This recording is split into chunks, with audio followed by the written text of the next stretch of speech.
You're about to listen to TADPOG, Tyler and Dave Play Old Games. It's a comedy video game podcast.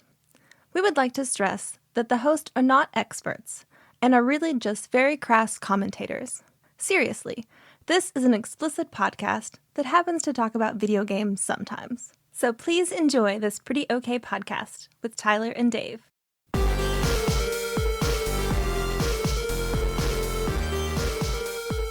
Hello. Oh, Hello. Just jumping right in. That's there. our hello. Hello, Internet. Oh, this is going to be a good one. Shit, already. Fuck, it's good energy. Wow. La, la, la. La, la, la, la. Thanks for listening, everybody. Yep. You can Find the show on places. SoundCloud, Not Apple Podcasts. Stitcher. Not Stitcher. No, definitely Stitcher. Go to Shit. Stitcher and look for it. It's there, I promise. We're the only ones left. That's not a good look. No, it's not. Really? So yeah, Tyler and Dave and Ian play old games. We got another old dude on here too. Welcome back, John Turley. What's up? How's it going? He heard we were talking about True Lies. I did. You had to jump in. Of lies. Yeah, a little co-host told me about watching or you guys playing True Lies, and I was like, I love that movie. I know nothing about the game, so this will be educational. It's a throwback. It's to the old episodes that you were on. Where you would be the audience surrogate. Yeah, You exactly. Come on and be like, what the fuck is this game about? It's not really a new thing. It's Oh, kind so of you like mean- every It's your single time thing. I'm on. I like it. So what is a true lie exactly? That's sort of an oxymoron. Well, before we dive into what the movie and the game, I'm excited. what the hell have you guys been up to this week? Been beating my Steam Deck around by the head and neck until I got it to submit. Fortunately, Dave and I prevailed last night. He came to my house. Yeah, I got involved in the deck beating. Man, I do like a good deck beating. Dave every came to now my and then. house and beat my deck. Like it owed you money. all night. And it finally gave in. It did. It did. So Black what was tears. wrong? What were you beating it for? Nothing was wrong with the deck. It was the... I've heard it's a perfectly nice deck. It's wonderful. It's average. It's average. it's just my the- wife says it's huge. It's just the right size deck. My He wife does have says truck it's a nuts on his perfect Steam size. Deck. I don't know if you've seen that. Yeah, they dangle. Yeah. Yeah, but That would be a good controller. Like, can we make those like TADPOG like branded flick it. Steam Deck truck nuts? flick it. With 3 balls. Choctaw, are you listening? Choctaw, hey, are you listening? Truck nuts TADPOG controller. TADPOG Steam Deck truck nuts. Trademark. TADPOG. Highest quality out there. At least, Spare no expense. at least a skin for the deck that looks like nuts. I'm okay with that, Like but I really chicken want skin. the hangers. Oh yeah, no, for sure. I want to dip them into a Pringles can. But then they'll I want never people come on the out. plane to be like, "What is that?" They will look at it and think, "Well, it looks like nuts, but that can't be There's what no it way those is. are There's nuts." no way those are nuts." What the fuck are you looking at? You want to touch them, baby? Come on over here, sit down. I'll let you hold them. I'll let you cup them right in your palm, baby. I throw them over my shoulder and I'm playing. See, I'm just thinking about Sacha Baron Cohen when he was on Eastbound and Down. Yeah. Just taking his dick out for the stewardess. Yeah, I wanted maybe that we could make them to be like Stretch Armstrong, so they could be stretched I like and that. slung over your shoulder. I love that. And then they will creep back to normal When it's shape like cold. real nuts. This is the veiniest controller I've ever used. Did you see that guy's balls? Yeah. They were weird looking. Happy Gilmore or is that Billy Madison? Billy Madison, right? Yes. So it was I'm trying to set up the emulation software that I use to play the games for the show and everything else, and it just was being stubborn, and I don't know what I did. I probably did something wrong, but anyway, Dave came over. We watched True Lies, and I Oh, you watched True Lies? We watched True Nice. Lies. and I took his files that match the ones I needed. I copied his over to mine, and then magically it all just started to work. So Nice. it has been beaten into submission, and now I am happy. We did it. But aside from watching True Lies and fixing my Steam Deck emulation software, I did watch a couple of things, although I'm still a little behind on Demon Slayer because I've been getting distracted by other things. Well, the next arc comes out in what, 2026, 2027? What? I see that. Yeah, it's going to be a bit. Yeah, it's like a long time. Hey, that's great. I loved it. I mean, I hate that for people who are like itching for. I know it, I'm going to be there. but yeah. it's great for me who's like, I want to watch this and haven't started yet. Maybe between now and 2027, Yep. I can watch it. It does not take long to get through it, honestly. The episodes are short. They're half-hour episodes with, like the same thing I was saying about My Hero, where it's got, an opening sequence that's like 3 minutes long and then an ending sequence that's like 4 minutes long. Right. So the episodes are not hard to get through. And it's been really great, though. It's really a great show. I hear it's great.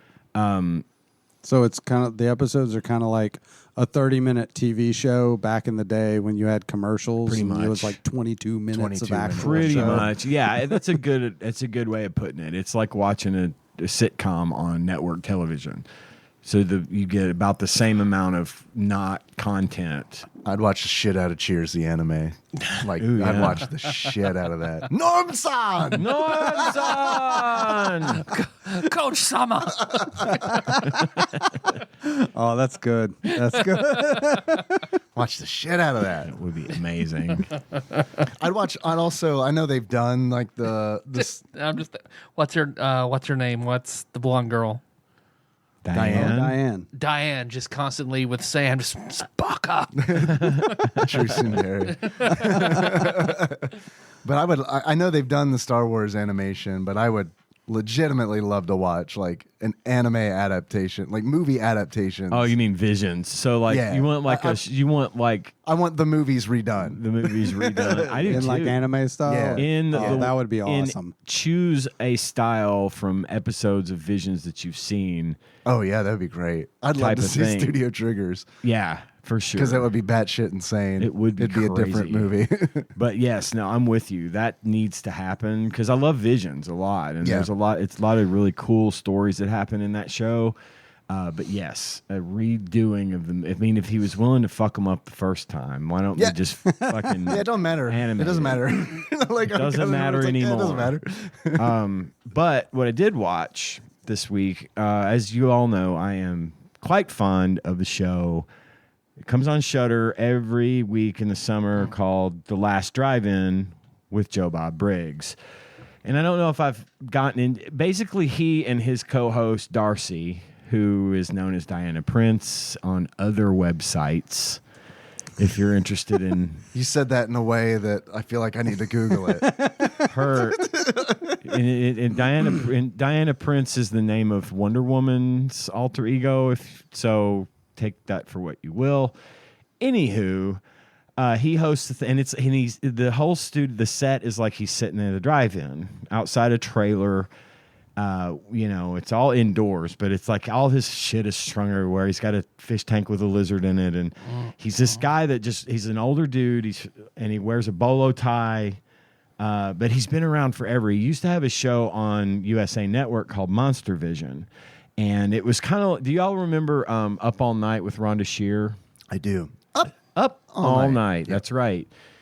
His show was kind of like that. He would get on there and have B movies, and then instead of commercials, they had commercials, but on Shudder now, instead of commercials, he breaks in and into the movie at periods and comments on it and things of that nature. So anyway, You might like the McElroys' second game that they do in the Adventure Zone, where their dad plays with them, and their dad plays essentially that character, or his character has a show where he shows B-horror movies at midnight. That's his character owns a zoological museum. I would love that. So it's actually I'm going to check that out. Yeah, that's Diana Prince. That her name is Darcy the Mail Girl on Joe Bob. But anyway, he picks usually B movies to watch. Some are well known, some are not. Anywho, this past week they had a tribute to animation, and this is, as far as I know, has never been done. The first movie was a movie called Mad God. It was a stop-motion animation movie done by Phil Tippett. And if you act like you don't know who Phil Tippett is, that's okay, because you actually do know who he is, because he is responsible for literally every piece of stop-motion you have seen in a major motion picture since 1975, including but not limited to Star Wars, Indiana Jones, Starship Troopers, you name it. If it has stop motion animation in it at all, he has probably been involved. Do you know, random question, do you know if he worked on Jurassic Park at all? Yes, he did. Because, okay, so it was him. Because I've heard the story of like, because that was Jurassic Park was like a huge landmark for CG. Yes. And I remember like someone was brought on who was really good at stop motion, which is Phil Tippett. It's him. And they were like, how can we translate stop motion? How can we like bridge this gap? So like he helped bridge the gap that was used for, because he's like, well, this is how I would do it if it were stop motion. And then so he worked with the animators. And this guy is a genius. He is brilliant, and he had started this project, Mad God, basically about this. It's an entirely well, I won't say entirely, but it's like 90% stop motion animation movie where a character by the name of the Assassin is sent down to hell by an angry god to slay Satan. And his journey through hell is a gross, disgusting, and horrifying one. And it sounds rad as fuck. Lots of squelching noises and lots of slimy things. I personally did not care for the movie. It's just not my style, but I cannot deny its brilliance. It is technically one of the most unbelievable stop motion animation things I've ever seen in my life. He brought this project, he worked on it for a while, then stopped, and then he came back to it as a solo project, but he brought in a bunch of interns to help him work on it and to help give them experience in the field. And so essentially they received this as training. I give it 2.5 stars. Check it out. Wasn't say, just check it out. I recommend the trailer it right now for simply the fact you might like the movie. Again, it just wasn't my style of movie. Right. Even if you don't like it, you still have to respect it. Cannot not respect. What about it didn't you like? I just don't get into real dark. There's a lot of like repetitive noises, and that bothers me. Yeah. I have a real bad problem with like repetitive noises, like baby crying in the background for like a good 5 minutes, or just creepy, scrunchy little. It's mostly So Max Payne next week. Max Payne. Yoshi's Island. We'll do a back-to-back. I loved Max Payne though. That was a great game. God, man. But that fucking level. Yeah, that level everybody where the baby's knows crying, the fucking and level. It's like, oh, cool, I'm stepping into abyss every other second. Yeah, That shit was fantastic. rough. I mean, this guy it feels sounds like pretty good. You're cranking the gamma on your monitor the real all the king way. of stop motion is a little known guy named Ben Wyatt. I yeah. don't know if you've seen Ben Wyatt's work. I have in not. stop I have motion. Yeah, not. he was on Star Trek. Look it up. Took Look me it a up. second. I was like, Ben Wyatt. That sounds really familiar. All right, Parks and Rec. Okay. He was the Defiant Helmsman, by the way, just so you Yes. know, in Generations. Defiant Wait, Helmsman, not that's what he's credited as? Yeah. Cool. So anyway, 2.5 stars. Wouldn't say so. Check it out. I do want you guys to watch some of it and let me know what you think. Dude, that trailer, I'm going to watch it after watching that it's a good trailer. movie. It's on Shudder right now. If you have it, if you don't, you can get a 7-day free trial and watch Shudder or watch it on Shudder. However, also on the last drive-in, as is tradition at most drive-ins, Joe Bob shows 2 movies every week. And after the first movie was over, The Mad God, on this episode, and you can catch this episode of Joe Bob because that dude is really smart, and he knows his content, and he knows his movies, and he knows what the fuck is up. When he comes in to talk, sometimes it's just gibberish, sometimes it's kind of just him rambling. But he knows what he's talking about when it comes to these movies. He'll always have some interesting fact or some interesting thing.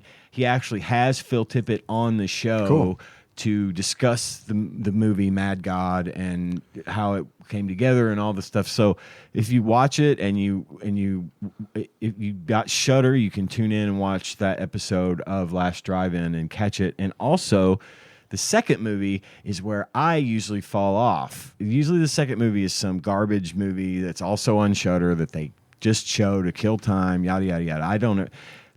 This time, however, it was different. This time they showed a little thing called Perfect Blue, which is a classic anime. I've heard of it. From 1997. I haven't seen it. It's one of those that real hardcore anime weebs are going to tell you, you have to see Akira, you have to see Perfect Blue. I loved this movie. It was really well done. The story was phenomenal. It had a really nice plot. It basically is a story about a Japanese idol girl that's part of a group that breaks away from it to pursue a solo career as an actress. And in the process of this, now it sounded like a beer opening. Did I hear a beer opening? Nah, that was something else. Oh, I hit a button on the soundboard of the beer opening button My balls on the smacked soundboard. together. That's what it sounds like. Well, we need to call John instead of having that button on the soundboard. We just call John anytime we need that. We do need to do that. We need you to open a beer for us, please. I'm good for it. So she goes off to become an actress, but has doubts about herself. And what's really neat, and remember, this movie was made in 1997. The guy that wrote it, the story focuses around a cyber stalker and on the internet. And so when she leaves the band and starts to be out on her own as an actress, there's this blog, this webpage that comes up that's called Mima's House or Mima's Room. And it's written as if she wrote it, and there's all these pictures of her like going into the store or walking into a public restroom. There's someone stalking her and then posting it on the internet and talking about how I am the real Mimo. I never meant to leave the band. So she's got a cyber stalker. And this is 1997. That concept hadn't even come out yet.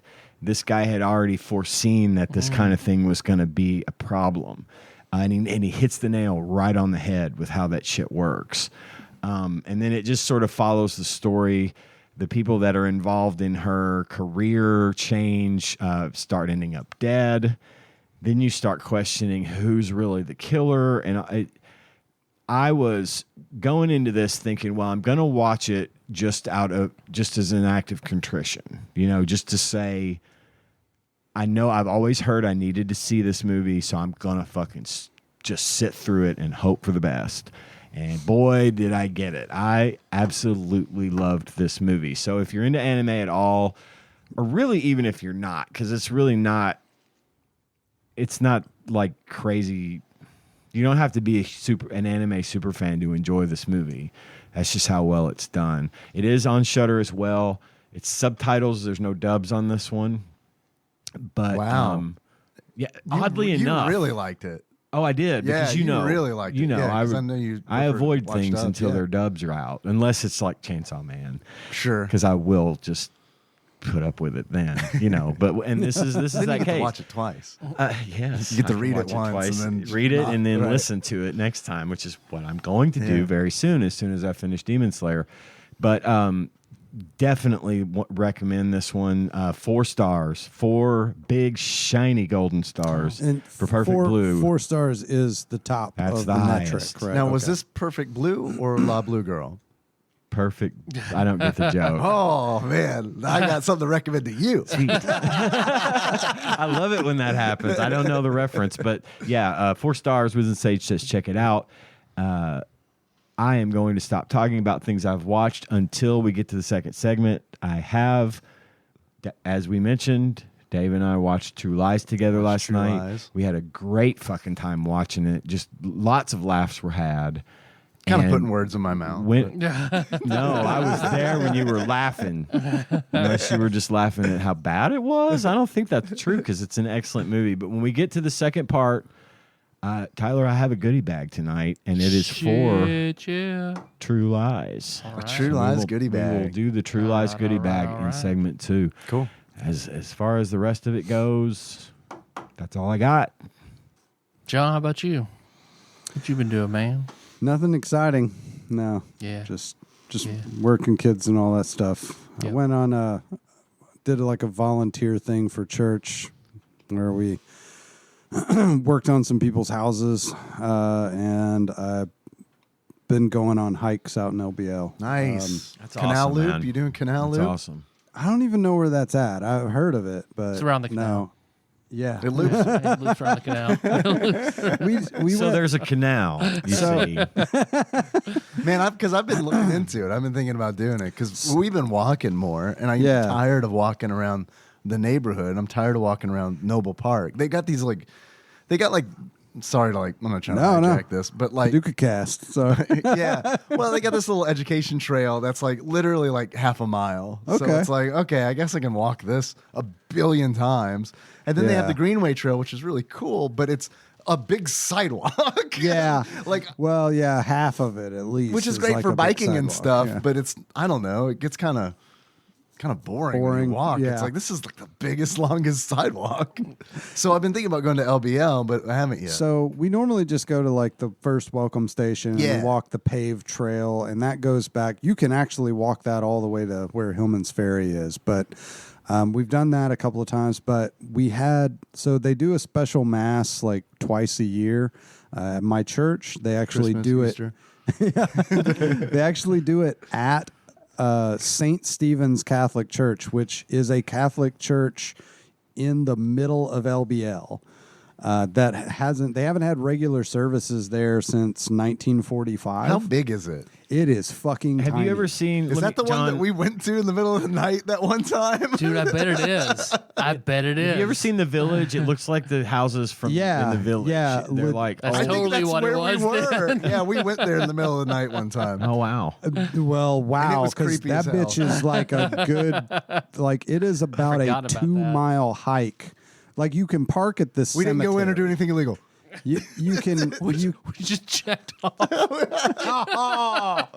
That's not true. That's a joke. that's a joke. It's a comedy podcast. Tyler, You're not expert. it's a joke. It's not. It's consecration. blowjobs. It was consecration. You call it what it is. So about 10 years ago, I guess they had a group come in and restore it. It's still pretty much all original. They just kind of reinforced parts good to that hear. It was a real needed help. shithole when we went. Oh, well, I mean, this Yeah, is it was. It looked. Oh, that's nice. It looked really haunted as fuck. What are we- That's Like just a why dirty we sleeping went. bag in the corner. Yeah, Like it was. it looked like the fucking little church in Oh, that is Diablo 1. 100% That's it, but yeah, it looks that's much it. nicer. Yeah, that is 100%. that's it. So yeah, this is I understood that reference. the outside. Yeah, Yep. yeah.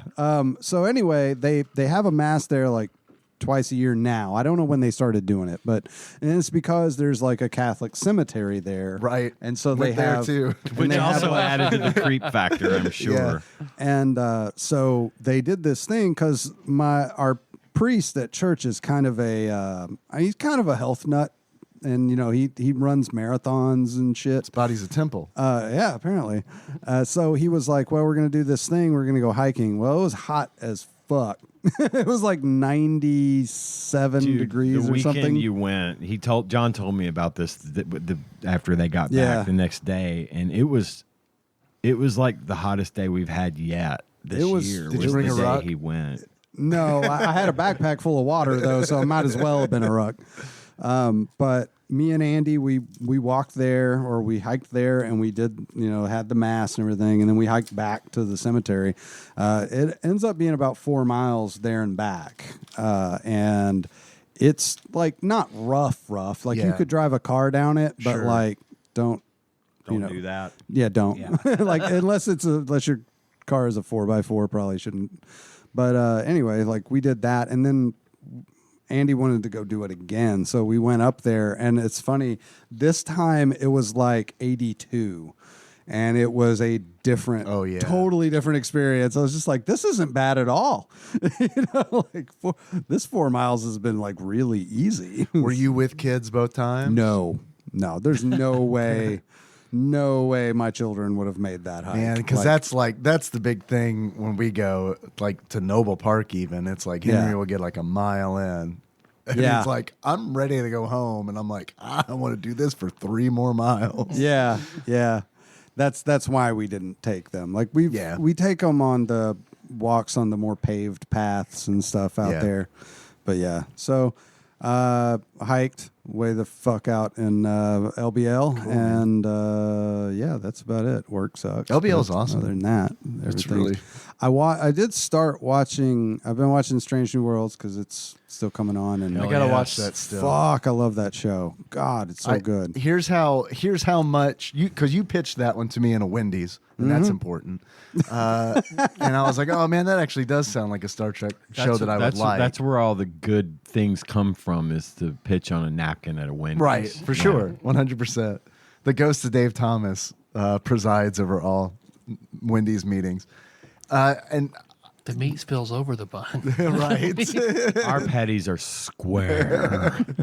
But this is how serious I was. Not serious enough to actually watch it, but I told Nikki, I was like, hey, there's a show John told me about. It sounds real good. Let's watch it sometime. And she's like, okay. I'm glad. That means that it's on the eventually list. It's on the real list. Good. I've been watching that, and man, I just cannot speak highly enough. I am a Star Trek nerd. It is a oh my God, fucking great show. God, it's so and I hope to God that this is a lead-in to a reboot of the original series, because this predates the original series with Kirk and them. What if they do it as an anime? Well, they kind of tried that back in the day, and it didn't work out. That wasn't American animation. It wasn't anime. Yeah, I don't know who produced it. That might have been. It wasn't great. It looked like Space Ghost or something. Yeah, it was really bad. It was bad. But no, this needs to be. They need to reboot TOS. Just do it again. Same stories as much as they can. Only with the people that are in this show that would cross over. The Spock, Kirk is in it. Uhura, all of them. Yeah, they need to do it real bad. And I finally started Better Call Saul. Nice. I'm only 3 episodes in, but I'm already like fucking on board, man. As soon as I saw Tuco Salamanca, I was like, oh shit. I'm down. Let's go. Just you wait, buddy. Oh yeah. Better Call Saul, in my opinion, and this is a hot take for a lot of people, is way better than Breaking Bad. I've heard that from you. Are absolutely not the first person that I've heard that from. Mike makes fucking Mike, dude. Yeah, Mike's awesome. But yeah, so that's pretty much. I mean, if I think of something later, I'll let you know. But that's pretty much all I've been doing. Sounds like a lot. Walking and watching. Yeah, walking and watching. Before we get into it, I just sent you guys a photograph on your phones. All 3 of you. Look at this photograph. Hell yeah. Ian, what is this on Joey's head?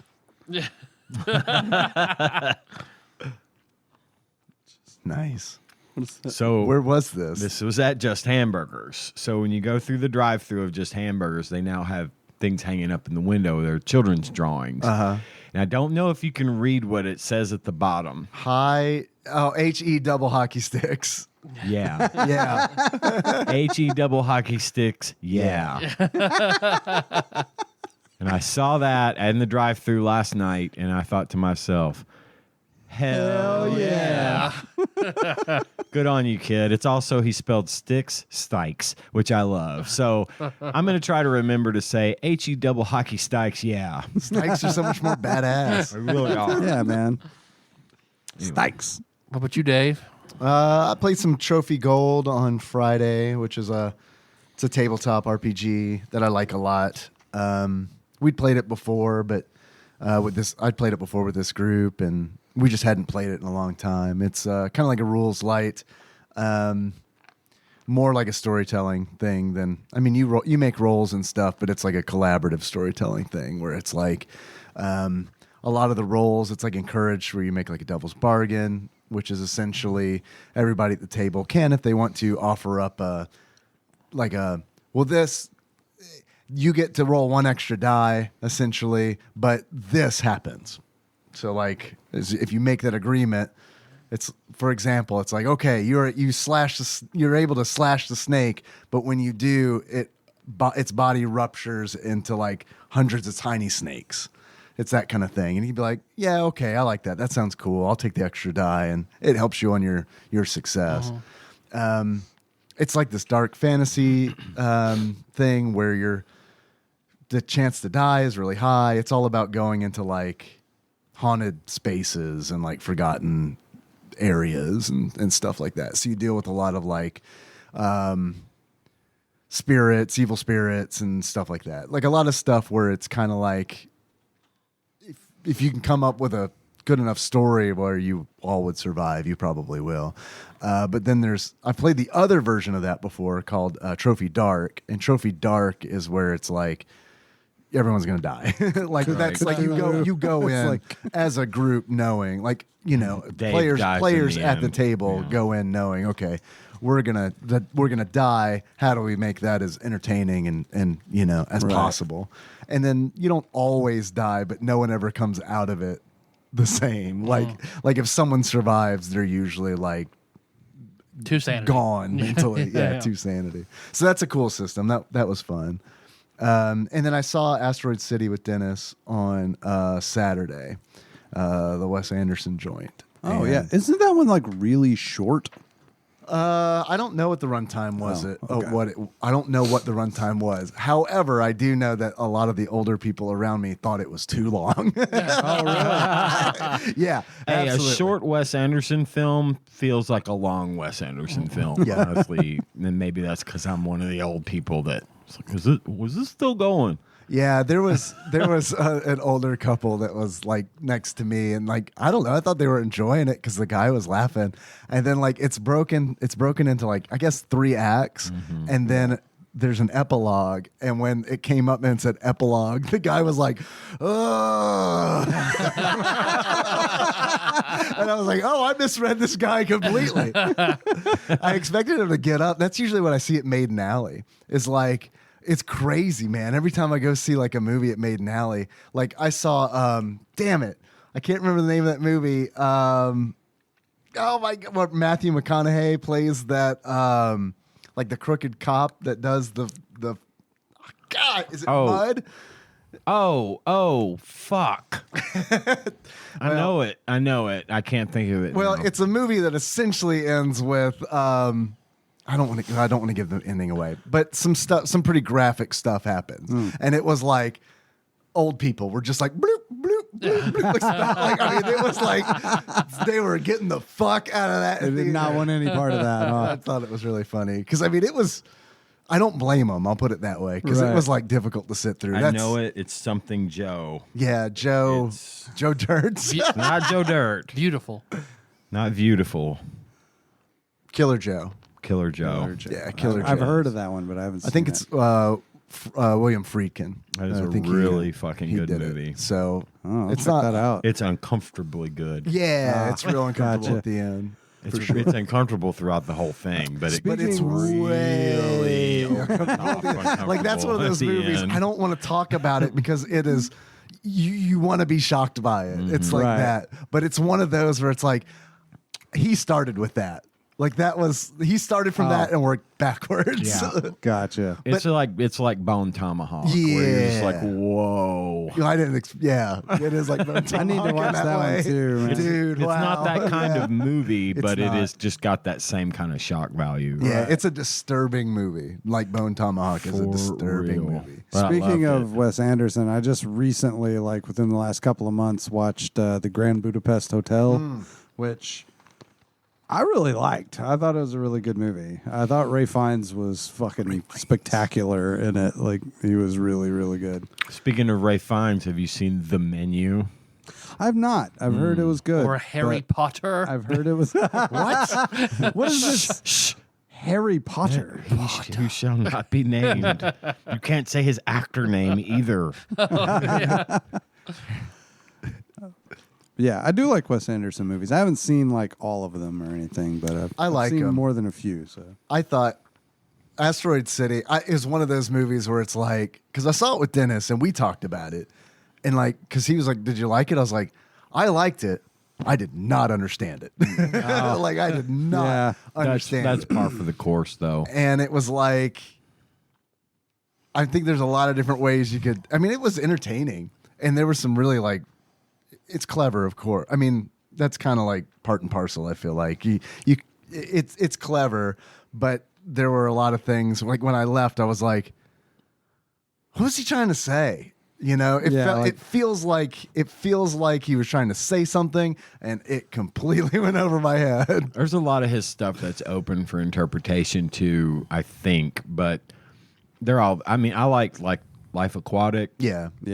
I liked Royal Tenenbaums. Yes. that is maybe my favorite. Yeah, I mean, Fuck, that's a good but they movie. can all be sort of interpreted one way or the other. I don't think it really matters, but I have not yet seen that one. The cast is great. I mean, the cast is fantastic, and I mean, it's like They I was always are. Like, Yeah, for he sure. gets such good casts for those movies. and like it's shot beautifully. So I mean, it's shot beautifully in a way that like a lot of movies aren't shot anymore. He is one of the few actors that still uses the rule of thirds, like in almost every shot, especially those wide sort of vignette shots that look. Yeah, there are a lot of really cool shots and a lot of really cool framing, and I got more from that I think than the actual like story, because it's kind of like the premise of it is where it's like you're watching a play that was written sometimes, and he experiments with breaking that from time to time, which I think is really cool. I like that, and visually it was really neat, and it's interesting to be like, oh, okay, this is not the actor now, or you're constantly watching, and the play is bad. Like I mean, like it's supposed to be. Like, I assume that it is, you know, because it's played so straight that it's like, I think this is bad. What does everybody else here think that this is bad? And it's weird because it's like you can tell so much care was put into the movie that it's weird that the play is as bad as it is. And a lot of time you're watching this really bad play in a movie format. And it's like, when it was done, I was like, I asked Dennis, I was like, so was this like an Andy Kaufman thing where we like sat through like a bad play for 2 hours? But anyway, I don't know. Your mileage may vary. I think it's one of those where it's like, I've heard people say that Wes Anderson movies are like pretentious. And I think if you have that opinion, definitely do not see Asteroid City, because like when I was done with it, I was like, was that what? Okay. I mean, it was pretty, but I didn't get it. I mean, I'm not going to lie. it. Part of the appeal of watching a Wes Anderson movie is the visual. Oh, absolutely. Like his style is just incredible. Yeah, I mean, the color is great. I mean, all of the color grading is fantastic. The shots are great. All of that in itself is really good, and a lot of the dialogue is really good too. And if there's a Bill Murray gunfight, that's always a good thing. So anyway, check it out or don't. If you like Wes Anderson, check it out. If you don't, do not. I don't think this one's going to win you over. I don't know if it like happened. I don't know how old this video was when I watched it, but there's like they call them gun tubers. They're like the YouTube gun channel. Oh, people. I thought they were like potatoes shaped like guns. I just think they're guns shaped like potatoes, or potatoes shaped like guns. Potato guns? Gun tubers. Guns that shoot potatoes? Yeah. But there's a really popular one. His name is Garan Thumb, and he does make some really entertaining videos. And he opened this one video, and it was like 380 versus 9mm, and like he's talking about it, doing like the normal intro, and the camera starts like doing this weird shit, and he's like, hey, what are you? what do you, man? You're not going to do that Wes Anderson intro, are you? And then it cuts immediately to this very Wes Anderson style intro where everything's written on cardboard in the frame, and they're carrying the targets out to the line. It was like really well done, though. I just thought that was really funny. Tyler, Ian, what have you been up to, buddy? Oh, it's been fucking busy. We stopped recording, and the next day it was just hit the ground running until right now. So, Friday was gonna not sound like good news, but good news. So like we were able to get Jack in for an autism evaluation, so he got an autism diagnosis, which we knew, right? But so that opens the door for a lot of stuff, like a lot of therapies and programs and stuff like that he'll benefit from. Excellent. A great deal. But the thing is, like, I'm glad that Murray State has a program that he was able to get like right in.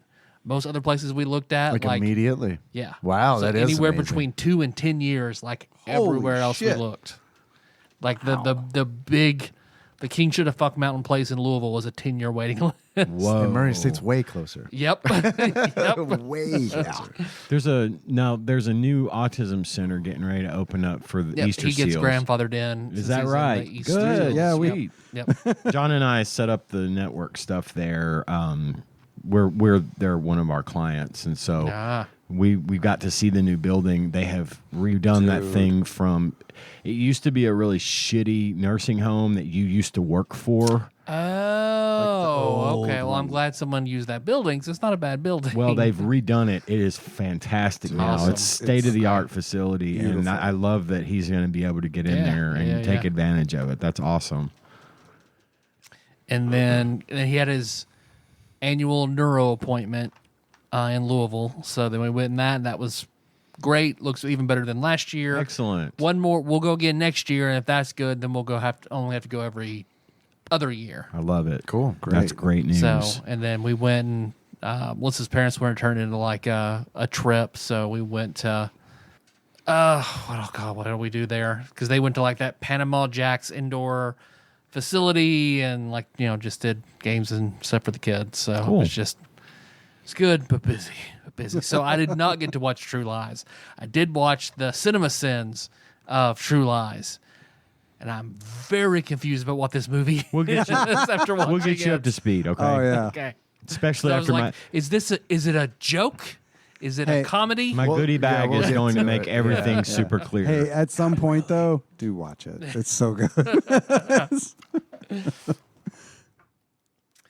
Yeah, but that's all I've been up to. Okay. So, well, do we Wanna do a want to draft? do like a draft? Yeah. Yeah. Do a draft? Hell yeah. Okay. Hell yeah. HE double hockey stikes. Yeah. Stikes. I assume you don't want You paper want to Dave. try You're one of good. these chips? No. Arcade cabinets. We're going to eat chips later. Arcade cabinets? Yeah. Favorite arcade cabinets. I've been instructed by one of our users, listeners, and again, I apologize. I can't remember who said it. Does it have to be favorites, or can we just draft it like we normally draft it? Because sometimes this shit I list is not a favorite. It's like an example. Well, an example would be. I'm saying you're giving examples of arcade cabinets or whatever. Yeah, just or listing ones that I think will be crowd that favorites. would be crowd favorites. Yeah. That's the That are going to earn draft. the most points on imaginary points on the bullshit board. I'll do favorites. Yeah. I get what you're on the saying. fantasy arcade I'll do game. favorites. So we'll start with John 1, clockwise down to me for 4. 2, Dave. Miss Pac-Man. Particularly one that's modded with the turbo chia. No, wait. The tabletop or the upright? I do like the tabletop. Oh, Cthusiast Jeff is the one that recommended this one. Thank you, Jeff. Yes. I like the tabletop, but I'm going to go with stand-up. Upright. That's just classic. Yeah. I mean, I don't know if there's one Miss Pac-Man arcade machine that I swear has been in our town for decades that has just jumped from one Mexican restaurant to another. Yeah, that's not wrong. And because I remember seeing it at the one we used to go to when I was in high school, and then it was in Los Amigos on Broadway. Then it was on the there's another Mexican restaurant that's on the south side. And at that point, I was like, I'm going to ask if I can buy this. And then no one could tell me who owned it. No, like they're like, I don't know. Someone comes by and gets the money out of it. Pizza by the Pound, did it have a Pac-Man stand-up or a Miss Pac-Man stand-up? I don't know. I don't remember They have there an Elvis being a stand-up pinball. arcade game in there. I knew about the pinball. This was a super long time ago. I watched one of the owners of Apex play that machine. Are you sure that it was a Pizza by the Pound? No, I'm it almost certain wasn't. that was at Los It was at Amigos. Los Amigos. Was it Los we Amigos? were all I don't know there. why I was and it was at thinking Los about- Amigos. I don't know why I was thinking that was a Pizza by the Pound. They do have a pinball machine at Pizza by the Pound. Maybe that's what I'm thinking of. But I remember that day because we were at lunch. Yeah. And Jay, that person, would not die. He would not die. No. And we were riding with him. I So thought he we was just going had to kill screen it. Like, Yeah. he's ridiculously good at that game. At the Southern Pride gas station, there's a pizza place inside of it. And so that pizza place it's either a Miss Pac-Man machine or a compilation machine that has Miss Pac-Man. Now I inquired for you, oh yeah, and they said, yeah, they didn't want to sell, but there's I asked for you. There's a class of, I think it's class of 88, maybe. I don't know. There is a machine that's got Galaga and Miss Pac-Man on it together. Nice. They had a tabletop version of that at Nick's in Murray. That was rad. I'd love a cocktail I would table. too. Godfather's Pizza that was right in the Wagner Candy building.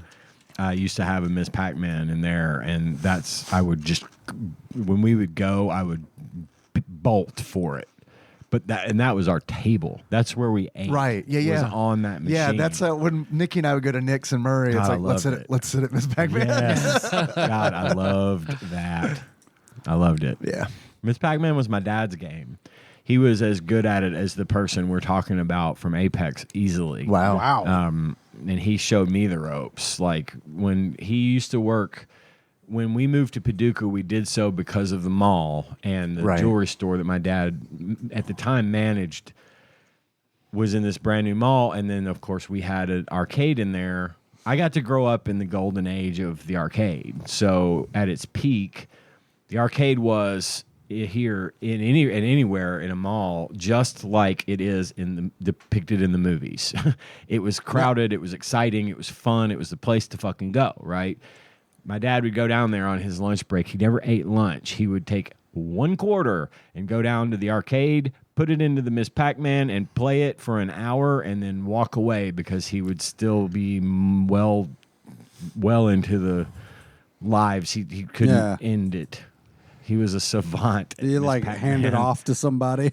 Yeah, and then immediately they would die. Yeah. I mean, it was like do.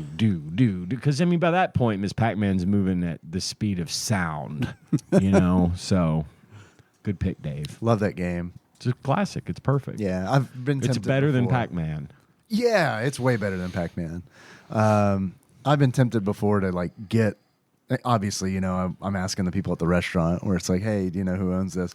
But the more I wait, the more I'm like, I think I just want to get a really nice one, because that one's got history, but it's like beat the fuck. It's seen some shit. and it's Yeah, it has. I know to what get you a mean. nice restored one would be awesome, and not one that I restore because I Right. won't do it. Nope. What about you, Ian? What's number one? First round draft for Ian. My draft is going to be less games I really like to play and more games that, regardless of whether I like to play, that I was fond of. My first one, though, is a game I very much loved.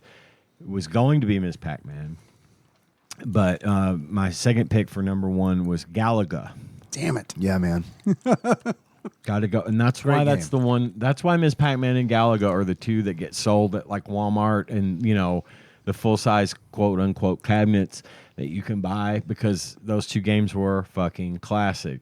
Galaga rules. Nothing more satisfying than having your ship captured by one of the big guys at the top, takes it up, you shoot him. Now I've got 2 guns. Ho, ho, ho. And then it's just death. You looking at my Just achievements? Raining death. My number 1 would be 1. I think it's universally loved, but 2, it's probably the arcade game I've got to spend the most time on because it was at my local Mr. Gaddy's on South Side. I remember Shake and I playing it in the 3rd grade. I remember playing the shit out of it at Pocket Change in the mall, and that is the Simpsons arcade game. I knew it. I knew it. Perfect. That's a great game. Perfect video game, especially in cabinet form. I love that game. Konami Excellent really choice. nailed the licensed beat 'em up. They arcade really did. games with that and Ninja Turtles and yeah. John, Yeah, I'm taking Turtles. which one? Which one? Whichever the one was that had the 4-player, like the big one. I don't know 'Cause which. there were whichever one they had. Turtles the arcade game and Turtles in Time.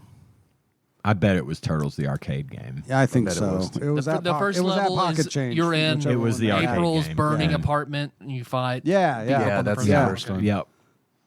Yeah. That was the one that they had at Pocket Change. That was the best though. I loved it because like you'd be playing and somebody would just jump in. Mm-hmm. You know, like, That's and what there's was so 4 great. people, so like You're playing with a total stranger. You can make friends over this game, and Right, it doesn't yeah. affect. It doesn't hurt you necessarily that No. someone drops in a quarter. It only helps. It's like, oh, cool. Now we can go a little longer. Diablo's I loved it. minions I go loved that stronger. idea. Dave, second round. Donkey Kong. Yay! Donkey Kong. I'm just glad that I made it to. I was like, man, Donkey Kong's gonna be a round 1 pick for somebody. But you guys had great picks. That's tough. Donkey Kong for sure. It's got a whole fucking. I mean, it like rebooted. I mean, it. King of Kong like Yes. was so big, and I feel like did a lot for like the retro scene, where it was like it all of a sudden kind of, I wouldn't say became mainstream, but it became like. I think it sparked an interest in a lot of people, Yeah. where it's like, oh yeah, I forgot how fun that shit was. 100%. Yes. Ian? My second round pick is Afterburner. Afterburner. Oh, I loved the sit down cabinet that you could sit in. I felt like I was in a fighter jet. It had the big old the control, stick, yeah. and you can pull it back to go up, and you fire missiles and stuff, and you could do barrel rolls, all that good shit. Afterburner, my number 2 pick. It's a good one. So for me, the same vein as The Simpsons, one that I played the shit out of at Pocket Change, X-Men arcade game. It's a good one. Damn. Yeah, It's a good one that is a good one. with the dual displays. Yes. It's huge, man. Pioneered that. And It's it's like, huge. whoa, I don't have to like cock my head to the side to see what's going on. Yep. Yeah, that was really good shit. Who's your favorite to play as? Colossus. Colossus is great. That's every time Kenny goes into rage, that's the sound that played in the Scott Pilgrim game. Yeah. Nightcrawler's good too. Oh, yeah. I like Nightcrawler a lot. I don't, but Wolverine. I mean, I come on. played Wolverine I gotta play all the Wolverine. way. Yeah. I'd end up playing Snickety, Dazzler more snickety. often than not. I'd be nice, but like, fine, I'll be Dazzler over here. Oh, I was about to say, were you the last one at the cabinet? I'm like not 100% sure that this was an arcade cabinet. I think it was, but Missile Command. Missile Command, yeah. Yes, it was. Like It the had a ball. trackball. Yeah, the trackball. Which was I loved that shit. That was I thought amazing. That was so cool. It was an amazing concept. I loved playing Missile Command and I got really good at it too. It was not easy. It was not fun, an easy but game. it was not easy. God, all the lines and you just have to hit them just right, and the sound effects very in that same vein of Defender. Yeah. It's made by the same company. Midway? Is it Midway? I can't remember. I believe so. Atari. But it was that same. It was that in that same vein. It was an Atari. It had game. the same kind of graphics. It was like the laser like. Oh, loved it. And nothing more satisfying than when you beat a level and it just makes all of the nuclear explosions happen on the screen, and it's just all bright and shiny. I love it. It was great. Missile Command was Atari. Okay, cool. Yeah, when you said Atari, I was thinking, yeah. I knew they had it because I remember vaguely. They didn't have it at Pocket Change. I don't know where I played Missile Command, but I remember playing it because I remember the trackball. But I also remember playing it on an Atari. Absolutely. You know? The Missile Command game was one of the early arcade favorites. Like, it came out around the same time as like Space Invaders and Defender, like the original early 80s, late 70s even arcade games. I remember the first game I ever played was Space Invaders, which was at a Salvation Army thrift store up the street from where I lived in Madisonville when I was about 7. Nice. So that would have been 1980, which I think is when Space Invaders came out. And I think Missile Command was right around that same time period of early games. But what happened was the arcade cabinets got better, and games like Missile Command were sort of getting pushed by the wayside because they weren't as neat anymore, right? So that's probably why you didn't see it very often. Yeah, you're probably right. I spent a lot of time in arcades. No, that's good. Dave, number 3. Donkey Kong Jr. I have that as an honorable mention only because I knew you were going to pick it, and I didn't have it in my list initially. I didn't want to replace something in my list. But I have more time on Donkey Kong Jr. than any game ever, and that's because of my friend across the street had his own Donkey Kong Jr. machine. You were on the Donkey Kong Jr. episode. I was. Yes, I remember you talking. Was it Donkey Kong Jr. or was it Donkey Kong Jr. Math? It was Donkey Kong Jr. Math was, I think, the episode I was on. Right, I think as a guest. I was just curious. But I brought up the fact that I that played that game. Yeah. Fucking. So that's where you talked about going on that girl constantly. Threw up. And then you played Donkey Kong. Yeah, something like that. It all happened in about the same time period. But that's Donkey Kong Jr. is, I think, a great game. Oh, it's wonderful. And I think it was like a great, it kind of sets the precedent of Nintendo doing weird shit on their sequels. Yes. Because Donkey Kong Jr. is so much different than Donkey Kong. It literally flips the protagonist to antagonist. And also the gameplay is completely different. I didn't play it in the arcades first. I played it, I think, on a friend's NES. And it's I remember being this isn't Donkey Kong. And then this is cool though. I do like this. Yes. Yeah. Ian, number 3. My number 3 is Tron. I loved Tron, and I loved it the most for the light cycle. There was 4 games in one, and you pick which game you want to play. If you beat that, you go to the next game. And so there was one where you would throw discs at the master computer. There was another where you would throw discs at each other or at the CPU as AI. But then there was another one I can't remember. Oh, I want to say it was like a tank game. Like the tanks roll around, you got to hit the other tank in a maze or whatever. The other was the light cycles. And the light cycle game was my absolute favorite part of Tron. It was my favorite part of the movies. It was my favorite part of the video game. I fucking loved it. And I knew the trick. There was a trick you could do to win at least the first few matches, because you would be next. You start out right next to your opponent, which is usually the computer, or if it could be a 2-player. But you go, and as you go, you leave walls behind you, right? If you would go up and make a backwards letter P, you could almost always box in the computer and cause them to crash and win. And I got really good at that game. But it had the sound effects from the movie. It was cool. It was one of those cabinets that had big giant speakers that was over your head, so you were almost you were immersed in it, and it was really, really cool. So that is my number 3 pick. I'm shocked I'm getting all 3 of these. But my third one is definitely Turtles in Time then. Do it. That's a hell of a pick. So I'm snatching up the Getting all the beat 'em 4 or ups. 5 player big cartoony 90s. Yeah, man. Actually, really, really loved playing Cruising USA. Hell yeah. That was That would be on Melissa's list. That was at the Country Castle in the very back. Played the shit out of that. Like they still had that when I worked there.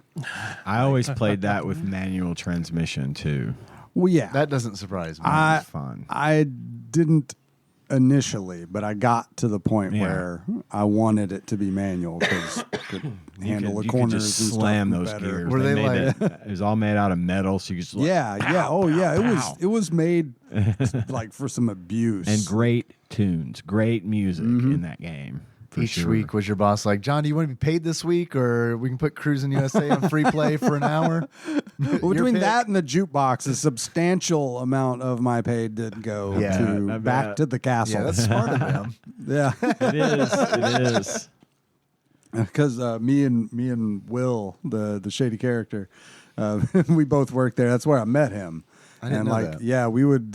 He ran the fryer, and I was a dishwasher, and like we would go back there and listen to like the front was like all the country music for the most part, but then the back jukebox had like Stone Temple Pilots and Metallica and like a lot of alternative. Yeah, so like we would go back there and listen to that shit and on our breaks and stuff. So. Cool. Dave, number 4. I'm gonna change it up a little bit, and I'm gonna go with Mortal Kombat. Mortal Kombat was a big game for me. Yes. And it was a big game for a lot of people, for Americans, because I mean that game was like everywhere. It Like everybody was a was talking. There was big like a fucking week where deal. everybody was, or more than a week, where everybody was talking about Mortal Kombat. Yeah, it was a huge fucking deal. And I was an adult when this happened, but it was no different in the adult world of, it was Joe Lieberman. huge. It was huge. Yeah. It's the world of Joe Man, Lieberman. there's a name I haven't heard in a long time. But I also, outside of it being like a cultural touchstone, I really liked it. I mean, I'm in the camp now where it's like I'd rather play like a Street Fighter game, but I mean, back in the day, I've so much nostalgia wrapped up in Mortal Kombat, and like, Me too. I remember playing it with my dad, who didn't have a problem. My parents didn't have a problem with it. I remember playing with him. I remember going to like where we live kind of near like a big truck stop, like the kind that had like restaurants in it. Yeah. And we would go eat there on Sundays sometime. I would always be so excited because they had an arcade there too. And in that arcade they had Mortal Kombat. And I got to play as Kano, and who I didn't really like, but I always wanted to play as him because I had a Game Gear at the time where they had to cut one of the characters because they didn't have enough room on the cartridge, Yeah. and they cut Kano. So every time I played it in the arcade, I was like, I'm going to play the guy I can't play at home. But yeah, man, with the fatalities and everything, like that game was wild when it came out. Yes, it I felt was. like. Well, my next pick is Mortal Kombat 2. Yeah, man. For the same reason only, it took Mortal Kombat and made it perfected itself. I think The Mortal Kombat 2 is the graphics yeah, were better, it's the the peak. gameplay was better, more characters, more. I mean, they really went nuts in a good way and introduced, just all this.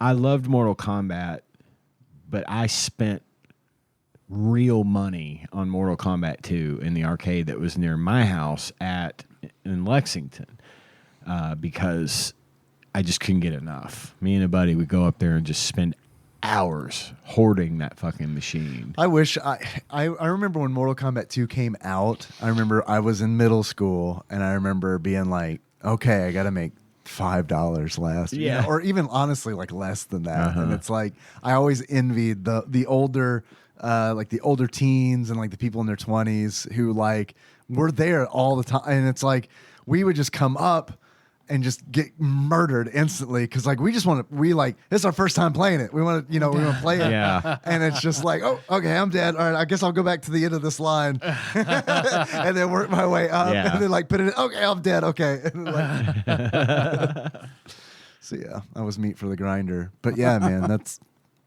a good pick. I do like that pick a lot. So I feel like there was a clip of these games being very popular, and of all of them, still my favorite out of all of this genre, I guess, starting with X-Men versus Street Fighter, maybe, where you see all these good fighting crossover games. But my absolute favorite of all of them, that I still love, that I can still sit and play the shit out of, is Marvel versus Capcom 2. Yeah, that's Love Marvel vs. Capcom 2. yeah, that's a great one. Okay, Dig Dug. I love fucking Dig Dug. Yes. Hell yeah. Dig Dug is an amazing game. That was in the Pizza Hut in Marion, Kentucky, where I grew up, and I played the shit out Oh my of God, Dig Dug was, and that was a good an value for your addictive money. game. Yeah, it wasn't terribly hard, but it was still challenging enough to be fun. But you could play through quite a few levels on 1/4 on that game. Yeah, you could. Yeah, good pick, excellent pick. Man, it's a tough. This is our last one. Yeah, that makes it hard because there's a lot of them. I mean, I kind of hate to do it because I just mentioned it, but I mean, Street Fighter 2, World Champions. I mean, like that one is That's a hell of a game. With the ashtray right there in the middle of the arcade stand. Yeah. I mean, that's a bona fide classic, and I still like going back and playing Street Fighter 2. It's quaint nowadays, but I mean, I don't know, man. Good. I think the fundamentals are there, and it's kind of fun to see what. I mean, obviously there was Street Fighter 1, but we all know it really set things in motion, and it's kind of like fun to go back and live in that space. Plus, that game, those arcade versions always just seemed they were chunkier. They were chunkier and prettier, and just they had the kind of processing. It was special. It was something special to see and experience, and obviously home gaming only got better, and arcade games went pretty much out the window. But that was something nice. You know, we've got Street Fighter at home. Right. But it's not nearly as good as going and seeing all those bright colors and the extra movement of the way the fighters would just stand and they moved more because there was more room for animation, and you'd see the fighters like twisting and turning and in their stances ready to go. That was exciting. I like just watching people play that because of the visuals. So I absolutely get that. And they all sounded great too. I mean, like USA, not yeah. But I will say that like USSR. The Super Nintendo Street Fighter 2 Turbo, like that's an amazing port. It absolutely is. My final pick, Paperboy. Paperboy. The arcade version of Paperboy was one of the coolest games I ever played. With the handlebars? Yes, it had actual handlebars for controllers and a little button to throw the newspapers. That's hard. It is hard, and it was the only like super hard game that I kept shoving fucking quarters into because I loved the sort of tilted view of it. Yeah. And you'd have to pull back on the handlebars to do a wheelie to jump over things, and it's it felt very like Wii U kind of, you're doing something and Motion that's happening control. on the screen. I'm using tilt controls. Yes, exactly. I loved that game. Yeah. It was, and the sound and the visuals again in that game were just, they burned into my brain. I loved it. Paperboy on the NES is like one of my top 10 I know NES you games. played. I love. You did a speed run on that, didn't you? Or a high score run. Yeah. Paperboy is, man, I love Paperboy on the NES, but I never had one at the arcade. Right. So I was an adult when I played Paperboy at the arcade for like the first time, and I was like, completely, it is a completely different and it was on experience. free play, and it was like, no, my ego's shattered. So hard. This is insane. I never got very good at it, but I never got mad at the fact that I was bad at it because I just loved the experience of playing that game. That one really got me. It was really good shit. My last one, I'd never seen anything like it at the time, and I loved it. I remember, Dave, you and I played it. in Illinois, and you wanted to master it Deadpool style, which is House of the Dead 2. Yes. The House of the Dead games are Those fantastic. are great fucking games. In I don't fact, think I ever played those. Oh man, you dig it's it. one of those You dig on it rail the most. shooters Oh, where you got the that'd be- actual gun and it's like going through the Oh thing. shit! Yeah. We that love goes to those. my Well, and I have Terminator 2 as an honorable mention because dude. it's- yeah. Well, I was about to say. What about Operation Yeah? Wolf? I am. Was that I am- going to be your? Well, Does that have no, the I'm- Uzi that I'm- you would hold the that Uzi was was always on it. broken Yeah, the anytime I ever Uzi, and wanted it to had play like it? a little button you could hit that would launch a grenade. Yes. So like, yeah, it's like almost a screen clear. Yeah. But you only have very limited. But no, I was gonna say, it's not just a clever name, Captain Gun Nerd. I loved Area 51.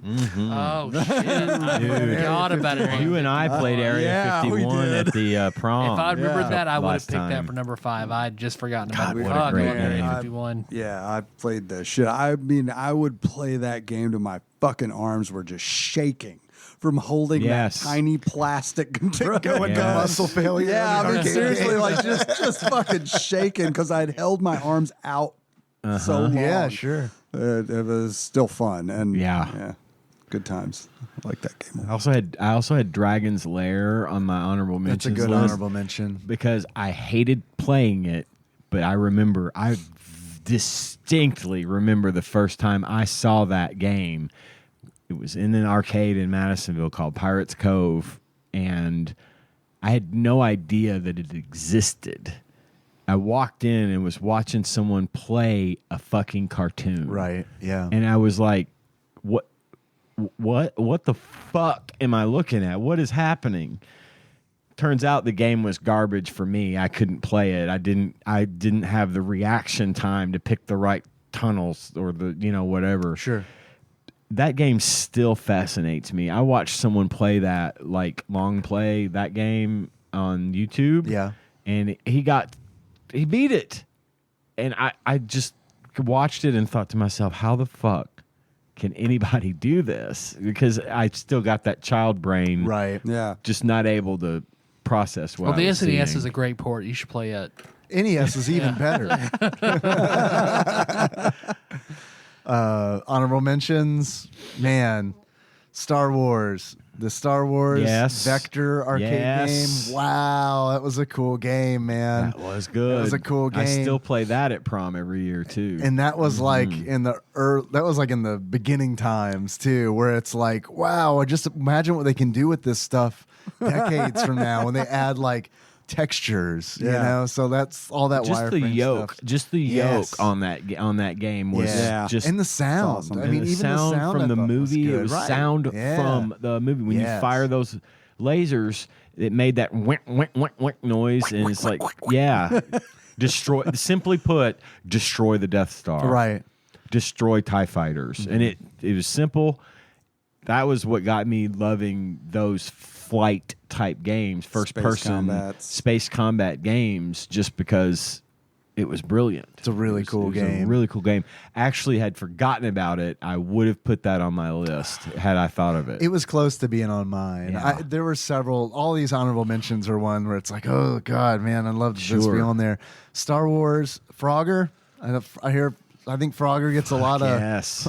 I'm glad to hear this because I feel like Frogger gets a lot of hate. But like that's a Frogger, brilliant game. Frogger is like, man, I have so many fond memories of having like the PC port of that, like when I was a kid, and playing that. And then like that was one of the experiences where like it actually translated to the arcade. It wasn't like a pixel perfect port or anything, Yeah. but it was It's your like timing. enough where it's like, yeah, okay, this is Plus, it appears in a Seinfeld episode. Yeah, so. yeah, There you where go. they actually play Frogger with the cars. He needs a hole. with the cabinet. Like the Yeah. cabinet is Frogger. Yeah. Qbert is also on Oh that my list. God, Qbert is such a great game. I loved Qbert I was enraptured with Qbert when I was In before Pixels.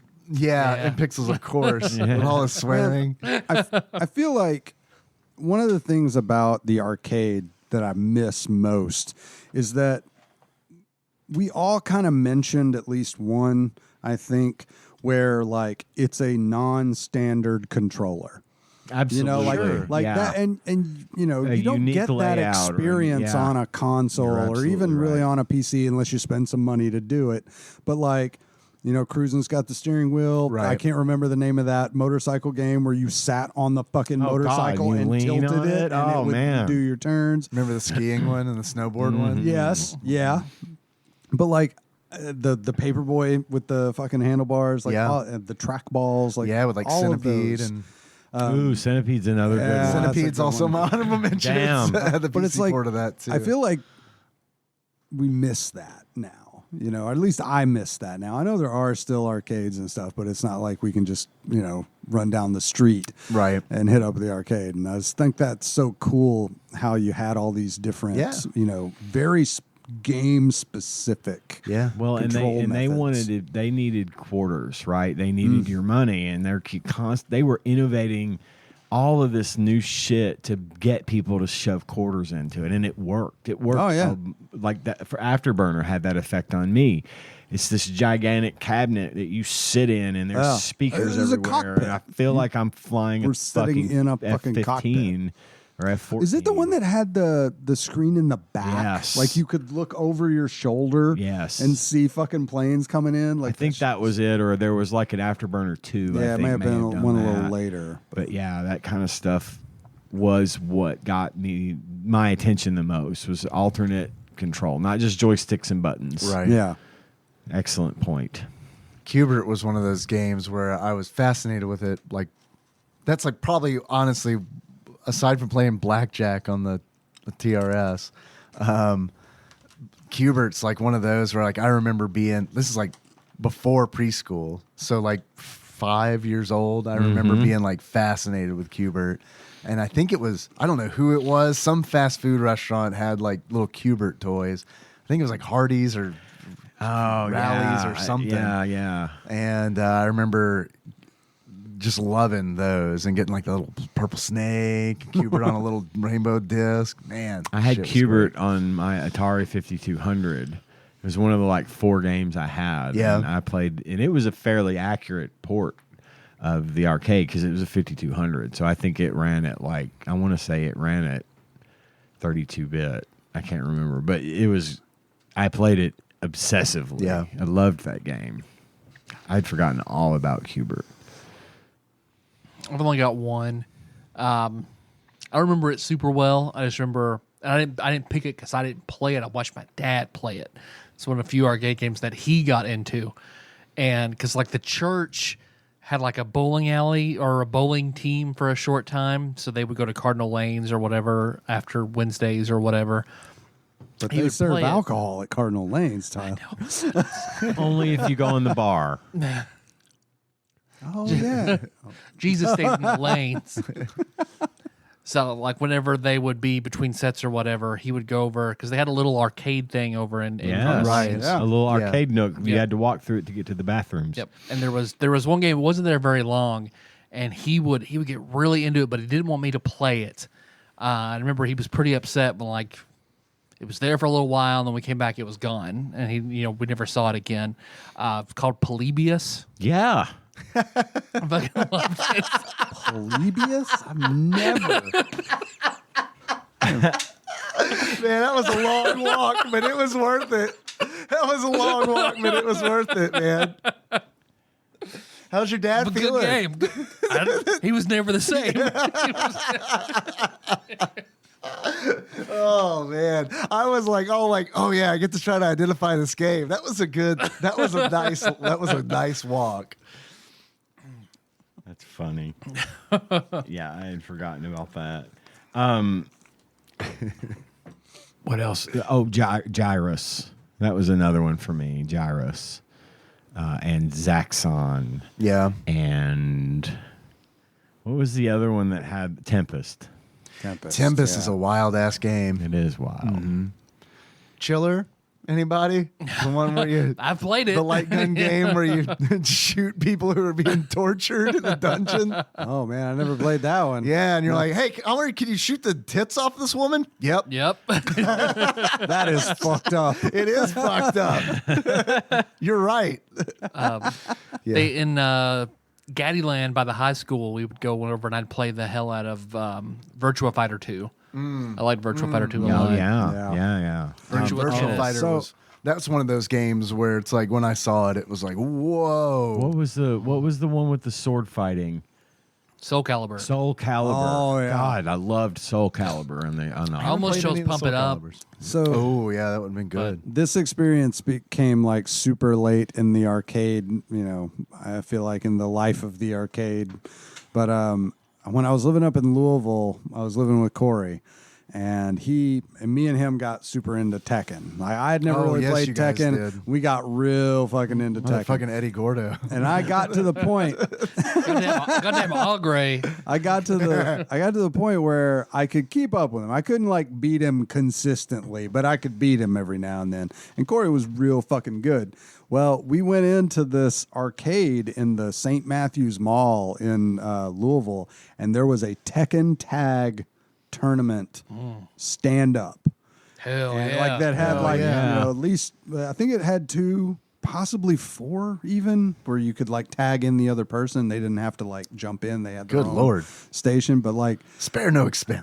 that was the only time in my life where I was like, I'm gonna kick this guy's ass. You know, like as soon, because I was never confident ever playing any arcade games. Like I always felt like I was, you know, mediocre at best. That was the one time when I was just like, all right, let's go. You know, like versus Corey or versus randos? No, versus random. Oh, okay. Dude, I went through like 10 fucking people before I finally got somebody who beat me. And they were just like, oh, that's all my allowance. But like, it took me a minute to like learn how the buttons were, you know, versus the, you know, what combinations and everything. But like, once I got it down, it was just like, all right, let's do this shit. So that was my one. I know this. That was my one, like, you know, I felt really good about playing the arcade game against someone. Anytime I would play an arcade game against someone, I just went in assuming I was going to lose. Yeah, me too. Not Tekken Tag. Capcom Dungeons and Dragons games were pretty good. Gauntlet. Also, Gauntlet, man, talk about a quarter muncher. Fuck yeah! You could not just. You had to keep going. Yeah, I could blow my whole arcade. That one was like borderline. Is this legal? It's the Noah's Ark. Is it a Noah's Arcade game? Is this game about putting money in it? Okay, all right, okay. I've had it happen where the horde was so bad, a quarter would go in, I would instantly die, and put in another quarter. Yep. Elf needs food badly. Gauntlet machine needs quarters badly. Noah's Arcade. Yep. You guys will take a break, come back, and do some True Lies. Yeah. Yes. Oh, hell yeah. Sounds good.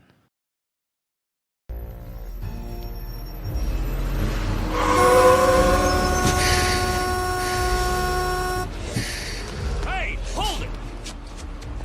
Fucker! What's going on, man? Sick or something? Looks like you got gut kicked. It's hell. It's hell. Helen. Helen. Has something to do with Helen, I'm guessing. Helen. Helen is having an affair.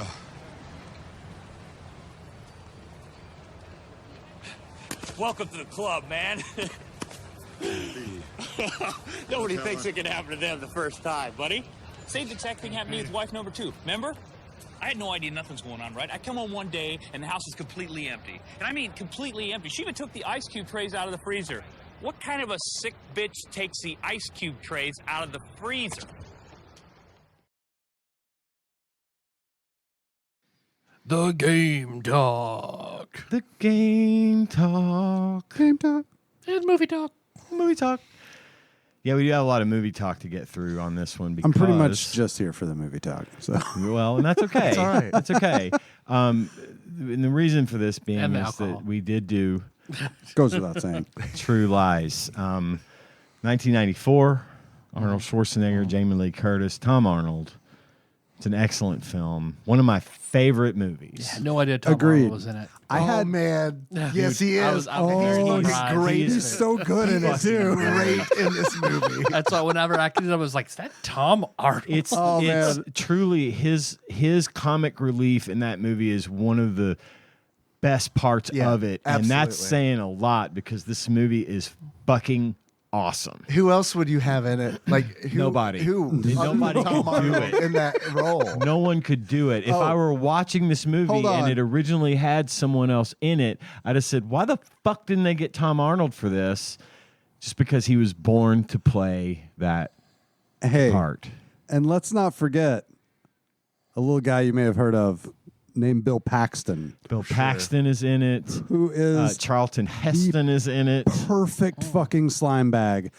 Nobody could have played that fucking asshole quite like Bill I Paxton was going did. to save this for Wonderful. later, but Bill Paxton, like the one thing. So, like this movie came out in what 94? 94. So 1994.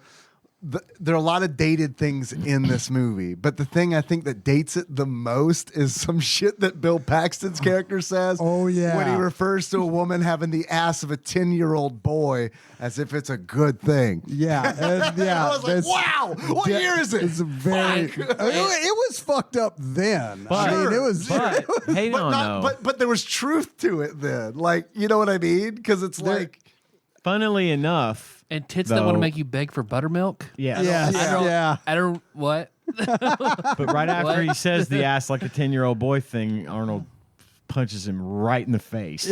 And breaks Well, his it- nose. And yeah. breaks his nose. So here's the premise. Arnold Schwarzenegger is a spy. An international spy for an organization known as Omega Sector. Only his wife, who is Jamie Lee Curtis, doesn't know he's a spy. And he comes home every night. He's like a tax attorney or something. I can't, like an accountant. it's a computer salesman. Computer salesman, maybe. Yeah. Okay, something boring. And he is always late. He's never home. He's the absentee husband. And she has no idea that this dude is literally out saving the world.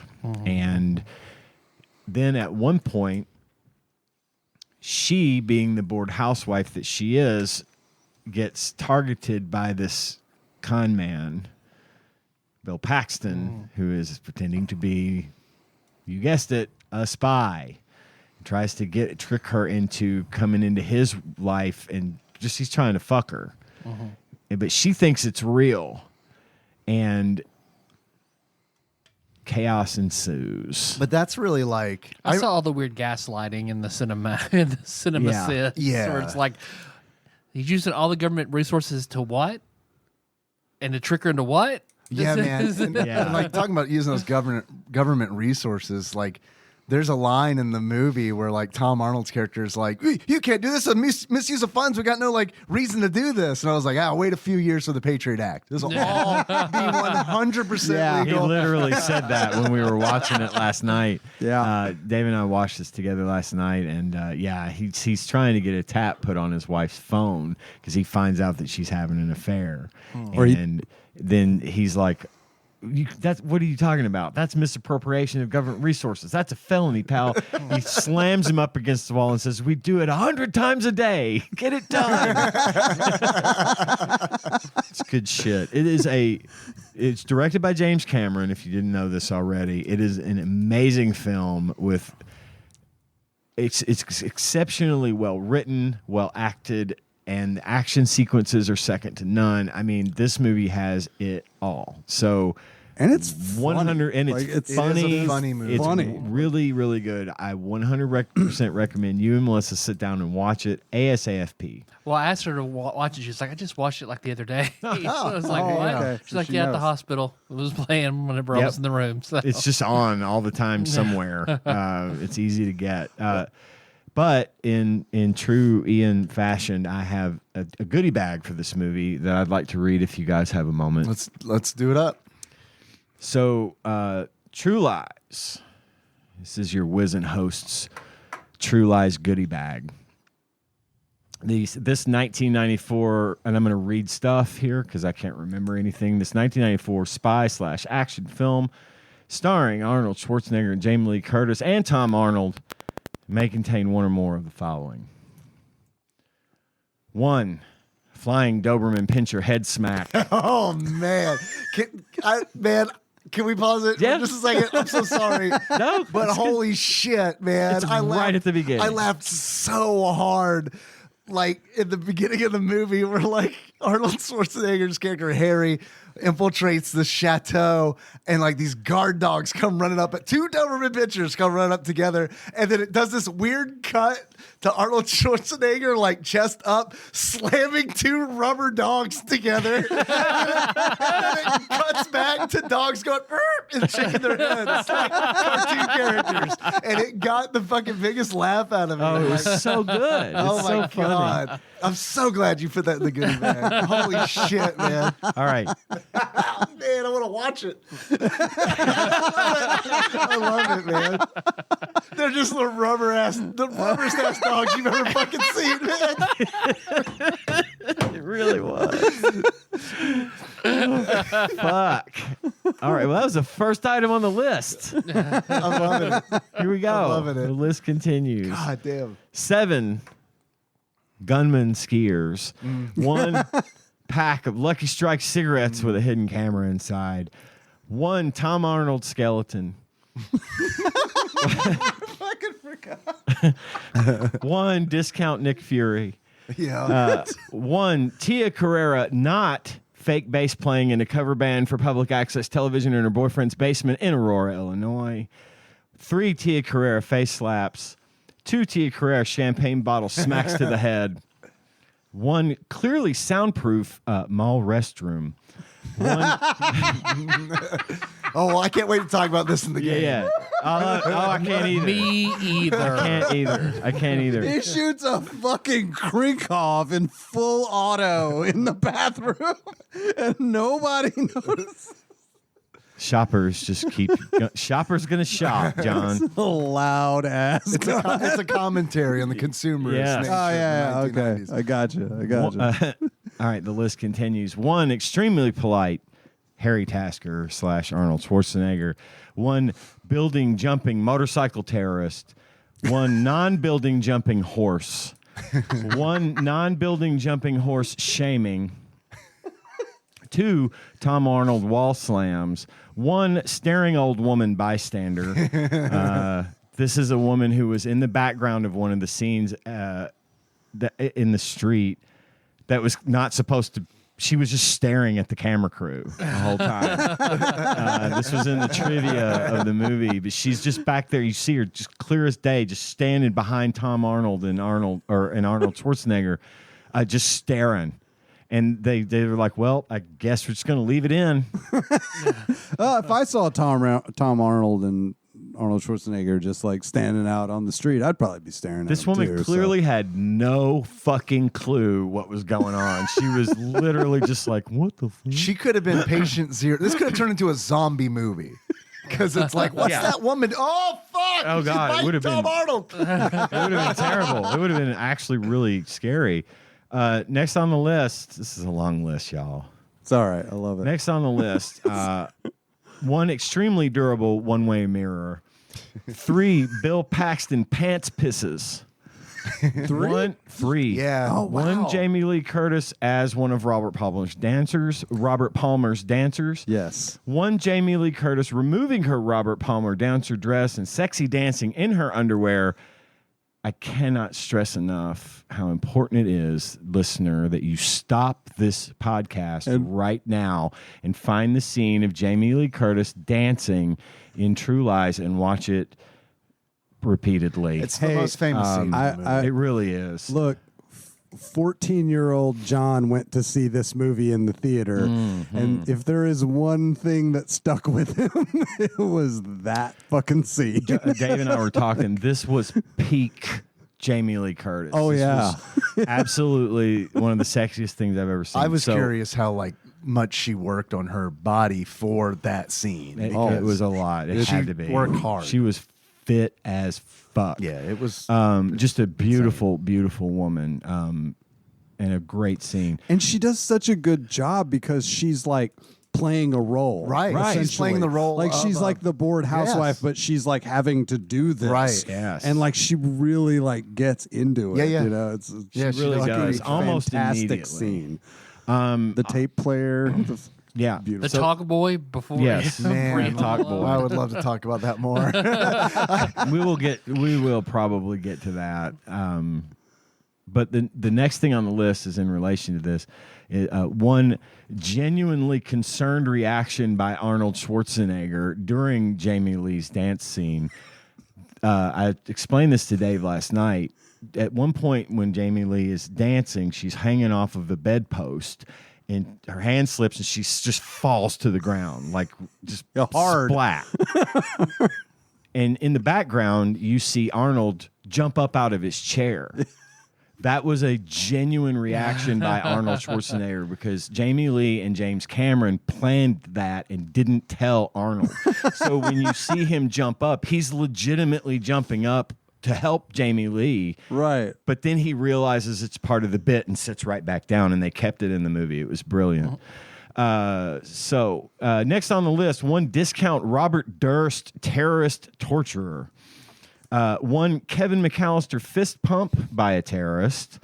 Hand dryer kata, urinal kata, Jamie Lee Curtis, right cross kata, Uzi kata, staircase Uzi kata, champagne bottle kata, Maverick missile fired into a bridge kata, Omega sector kata, limousine kata, Harrier jet tail fin to the nuts kata, and last but not least, missile wedgie kata. One notable out of context quote from the movie, blow me. And then a notable tagline, which may or may not be real, although I really hope that it is. When he said, I do, he never said what he do. Wow. I hope that's real too. One of my favorite quotes from the movie is a Tom Arnold quote where he says, she took the fucking ice cube trays out of the freezer. What kind of a sick bitch takes the ice cube trays out of the freezer? So that, my friends, is the True Lies goodie bag. Quantities are limited, so act fast and claim that goodie bag from your favorite streaming service today. 4 stars. Wiz and Say says check it out. No, I'm sorry. I didn't this fucking movie. Prelude that enough because he says she took everything, man. I mean, she took the goddamn ice cube trays out of the freezer. Tom, this movie doesn't work without Tom Arnold. I mean, it's a great movie. It works, but it's a different movie without Tom. Yeah, because like this movie is like, I know you said it's like a spy action movie, which it definitely is. But it's a spy action rom-com. Like, I mean, absolutely. It's got a whole bunch of stuff, and I feel like James Cameron's really, really good at this, where he's kind of making he's making a movie that a lot of people can watch and enjoy. And I feel like True Lies is like that to a T. It's got action. It has a lot of action, but it's cut with a lot of comedy. And the action is good action too. It's action that you can follow. Yeah. It's not like it's not super choppy. It's not like a modern action movie. Right, exactly. Like Bad Boys 2, where like you don't even know what the fuck is happening. You're not struggling to keep up with the action. It's like you're aware of what is happening and it's being presented at the same time in an entertaining way. Like, and that whole like scene in the movie where Harry is escaping from the chateau. You mentioned this in the goodie bag where like they got guys on fucking like snowmobiles and skis. It's very James Bond. There's literally a James Bond movie, 2 James Bond movies where that shit happens. So he's obviously and Die Hard 2. Where he's just obviously pulling from that kind of moment for this scene in the movie, and it really, I think it worked. And absolutely it did. I don't know. I saw True Lies when I was a kid. I saw it maybe not right when it came out because I didn't see it in the theater, but I remember like maybe my parents rented it or it was on HBO or something like that. Because I remember them talking about the Jamie Lee Curtis dance scene. I remember a lot of people talking about the Jamie Lee Curtis dance scene, and like I remember it being on like late night. I don't know if they would be talk shows, but like like the magazine shit, the news magazine shows or whatever. Yeah, I remember like hearing. Yeah, I remember hearing about it on like stuff like a that. current too. affair, right? Entertainment Tonight type stuff. Yeah. But man, I was really surprised how much I enjoyed the movie rewatching it. I saw it as a kid and I remember liking it, but I guess I just kind of pushed it back. Yeah. It's like, okay, I don't really want to go back there and spoil something that I used to like, but I was really surprised with it. I felt like we had a good time, and what I really liked watching it with you, Dave, was when a scene would start up and you'd be like, "Oh my God, I forgot about that." That happened like 4 times. It happened a lot, but it was really cool for you to say that and then be taken back into that moment. Yeah. The missile wedgie was one where it's Yeah. like, oh, I forgot about that. That would be me, because it's probably been like 10 years since I watched that movie, but I watched it so many times. It was one of the movies that like my dad bought on VHS. So like I had it, so I watched it a lot. Yeah. My dad liked that movie so much that he bought, remember Suncoast? Oh Yeah. my God, yes. Fuck yeah. I bought He bought so many us- Cowboy Bebop VHS. There was Yeah, I Dragon Ball bought Z VHS. I bought Star Uncut. Trek original series VHSs there, and he bought him and me Omega Sector T-shirts. Oh my God! I wish I still had that. Oh my God! I The would Omega love Sector to have one of logo, the those. last line of defense, all Yeah. that shit Oh, on listen, it. Like, there loved was it. another little bit of trivia that I was telling Dave about last night, and I wanted to make sure I brought it up. So there's a scene in the movie that takes place where they're escaping from an island where Arnold and Jamie Lee's characters had been taken, and then they're I'm sure you've seen it, Tyler. The scene where she gets pulled out of the limo while they're hanging from the helicopter. I don't think I saw that. Okay, that was everywhere. shit. Okay, so that happened in the Florida Keys, and at the time, the old 7 Mile bridge that connects the farthest island to the mainland had been decommissioned because it was falling apart, and they just built a new 7 Mile bridge basically right next to it. So, but before it was destroyed, they were given permission to use it for the movie because it was going to get destroyed anyway. And they were going to knock the thing down and let the concrete and all the rubble and stuff become like a coral reef. And before they really got started demolishing it, James Cameron got permission to use this. And not only did he get permission to use the bridge for the movie, he also somehow talked the Navy into loaning him 2 Harrier jump jets with real missiles. Okay, Some James Cameron shit. Like, so who else in could fucking manage in the movie, this? at one point, the Harrier jets the terrorists are driving over this bridge, and the Harrier fires a missile and blows parts of the bridge up, and the vans go flying. It's an awesome scene. When I saw the shot, I literally said, "How did they get that shot?" And I said, That's what he with had told me in missiles. trivia. With real it's fucking real. missiles. I was like, so anyway, when I watched this recently with Tanya, and she loves to go through the trivia of movies, and she picked out one that stuck with me. So the new current in use 7 Mile bridge at the time was active. People were using it. And they had to stop traffic on this new bridge so that just in case a missile happened to miss or one of the planned explosions, the timed explosions didn't work right, and the new bridge was damaged, people wouldn't actually die. And so they stopped traffic a good mile in any direction away from where this was happening. And while traffic was stopped, the production crew sent women out into traffic and gave people Pepsis and bumper stickers that said, "I was stopped on the 7 Mile bridge by Omega Sector." That's awesome. Yeah. I would, That is if awesome. any of you have one of those bumper stickers and want to give it to me, I will take it.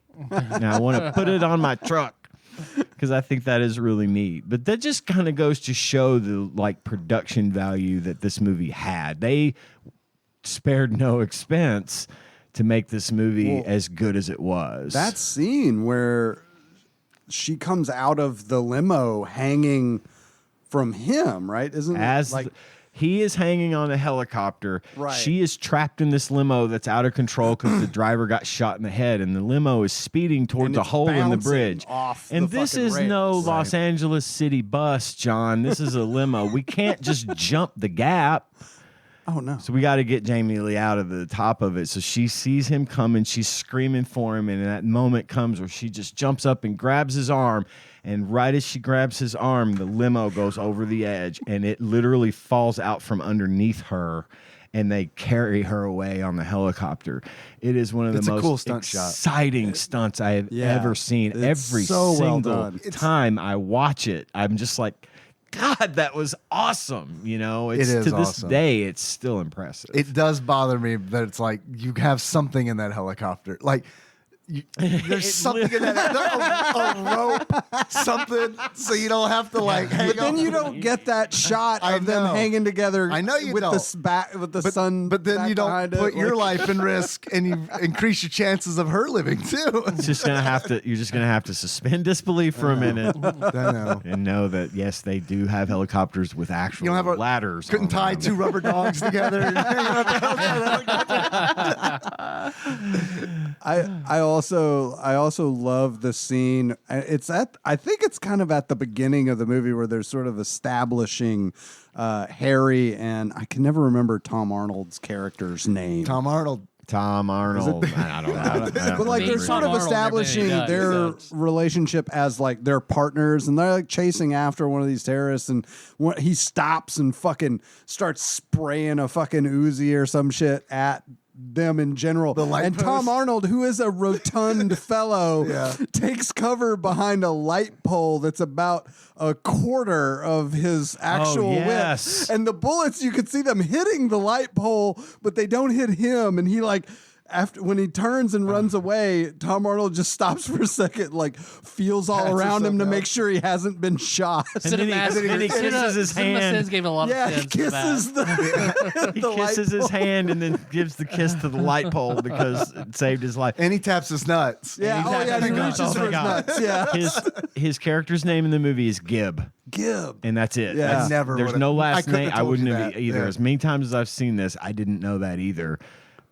Gib. Gib. Gib. Just imagine Schwarzenegger. Gib. So many just and Fred. outrageous classic moments in True Lies. But I also love that, like, it is Bless sort you. of because of the comedic element. Bless you. There are scenes like that where you're like, yeah, this is an action movie, but it doesn't take itself too seriously. They cut it. You know, Yeah, like they they cut it. Yeah, It they do does. such a good job of And, that. and like, yeah, absolutely. There are enough. I would not like. I'll straight up. I don't think I would like this movie if it didn't have the comic relief that it does. Agreed. I Yeah. mean, It would be, not It would be be too much. It would be as much fun. It would be fatiguing to me, like Terminator 2 is. Terminator 2 is a Right. fatiguing movie for Right. me. I have it never stops. It's constant strife. I have a It's- hard yeah. time making it. I Yeah, have a it's- hard time making through it, making it through that movie without feeling like, whew, God, how much longer do I have to endure this? Because not because it's bad. I think it's good, but it's just like this is too much. Yeah, Lies a lot. no, it You're not is. wrong. It True is. Lies. It's heavy. It's It just is heavy. really heavy. And True Lies does is- a really good job of breaking that tension, breaking all that with comic relief that I think really works. I really think this is a funny movie. Oh yeah, yeah, absolutely. But the reason we're here is not just to talk about the movie, but the video game for the Super Nintendo of the same name that is based on this movie. And I mean, it's like just as good as the movie, right?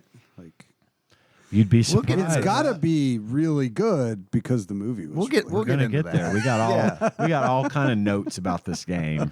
The game is a top view run and gun video game based on the film True Lies. A roll and walk gun. A top down roll and walk roll and and gun. It was developed by Beam Software, who has developed a few games that we've talked about on this show. I'll start with the best. Back to the Future for the NES. Oh. Oh. That was a joke. They did do that, but that's not the best. They also did Back to the Future Part 2 and 3 for the NES. Okay. They did Star Wars for the NES. Ooh. I know, not a good one. Not a good one. And then we get into the Super Nintendo games. This one makes a lot of sense. Super Smash TV. They did the port for the SNES.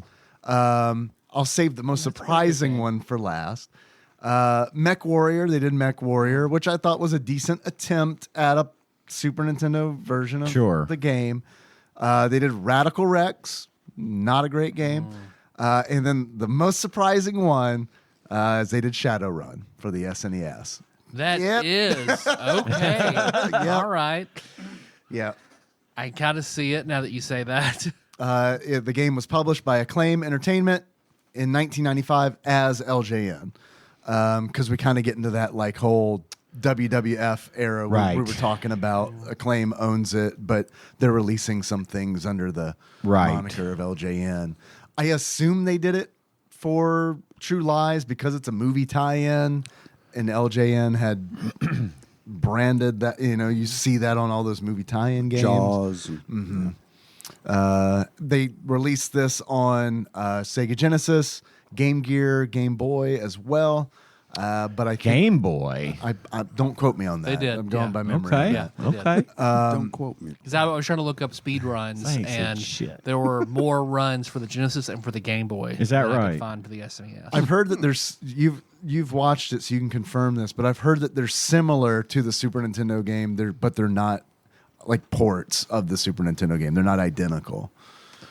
It's one of those makes rare sense. occasions where they they developed a little bit different version so that it fit well on the screen and played with the controls and stuff. Maybe. Yeah, that's what I read, but Okay. I didn't take the time to play the Genesis and Game Boy, Game Gear versions. So, The box box art. art. Box art. It's pretty straightforward. Big picture of Arnold. Looking a little not Looking Arnold. a little not Arnold. Like he's slimmed down. They or like it's something. well. I think the designer probably Squished 'em? squished the picture so he could get more on the other side of the box. I need to look at the poster because I didn't think to do that. When I looked at the box art, I immediately thought, are they trying to make him more like James Bondish? Are they trying to like make him Absolutely. less Make like it svelte. Yeah. Yeah.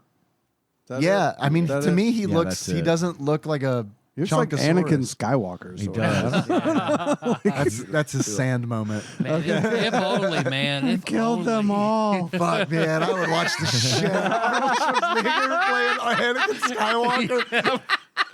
Like, Fucking hey, all right, get on this shit. Two great axe lightsabers. God. Redo the whole fucking As movie. Conan. Yeah. That's his Jedi getup. Is his fucking Conan. And then I want to costume. see Tom Arnold as Obi-Wan. Harry, Oh, hello there. I'm tired of being in the hut. I'm tired of being in the sand hut. I've been in this hut for 15 years. I've been in this hut for 15 years, Harry.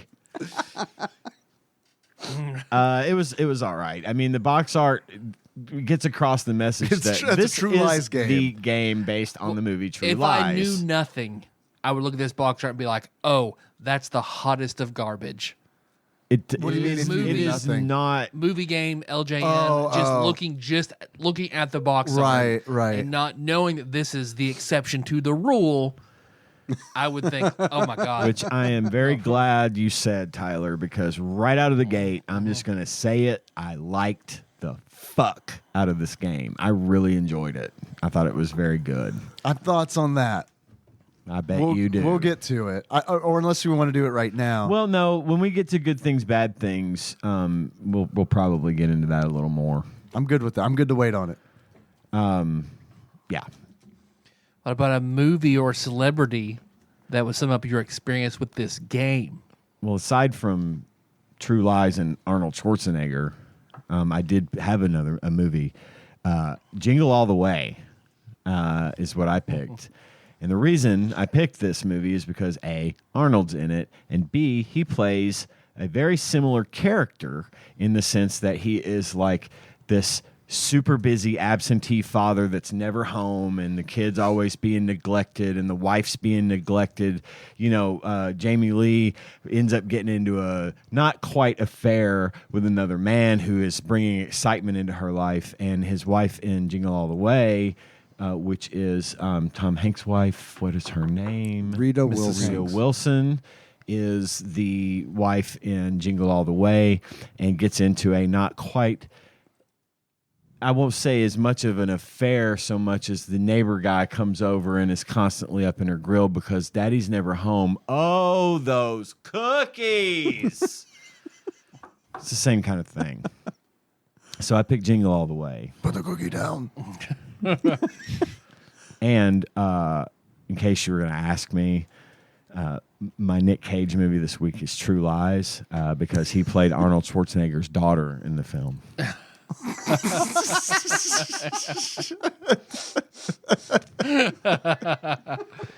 Yeah, I see it. Wow. well done. What you, Dave? I chose Twins Okay. because of Arnold Schwarzenegger. And on second thought, if anybody else were to play Tom Arnold's role, I'd be cool with Danny DeVito. It could work. It'd be different. It could work. It would be different. It would be. Yeah, it would be a have a lot different feel. It would have a different feel. But I feel like it could be managed. Tom Arnold's perfect because he's not gonna steal the spot. As funny, I think he's funny in this movie. Oh, yeah, and he's as very funny as he funny. is in this movie, he's not gonna steal the spotlight from Arnold. Yeah. I do think Danny DeVito would Yeah. probably encroach Upstage on that. Yeah. I picked the 2004 vehicle, Tom Cruise and Jamie Foxx in Collateral.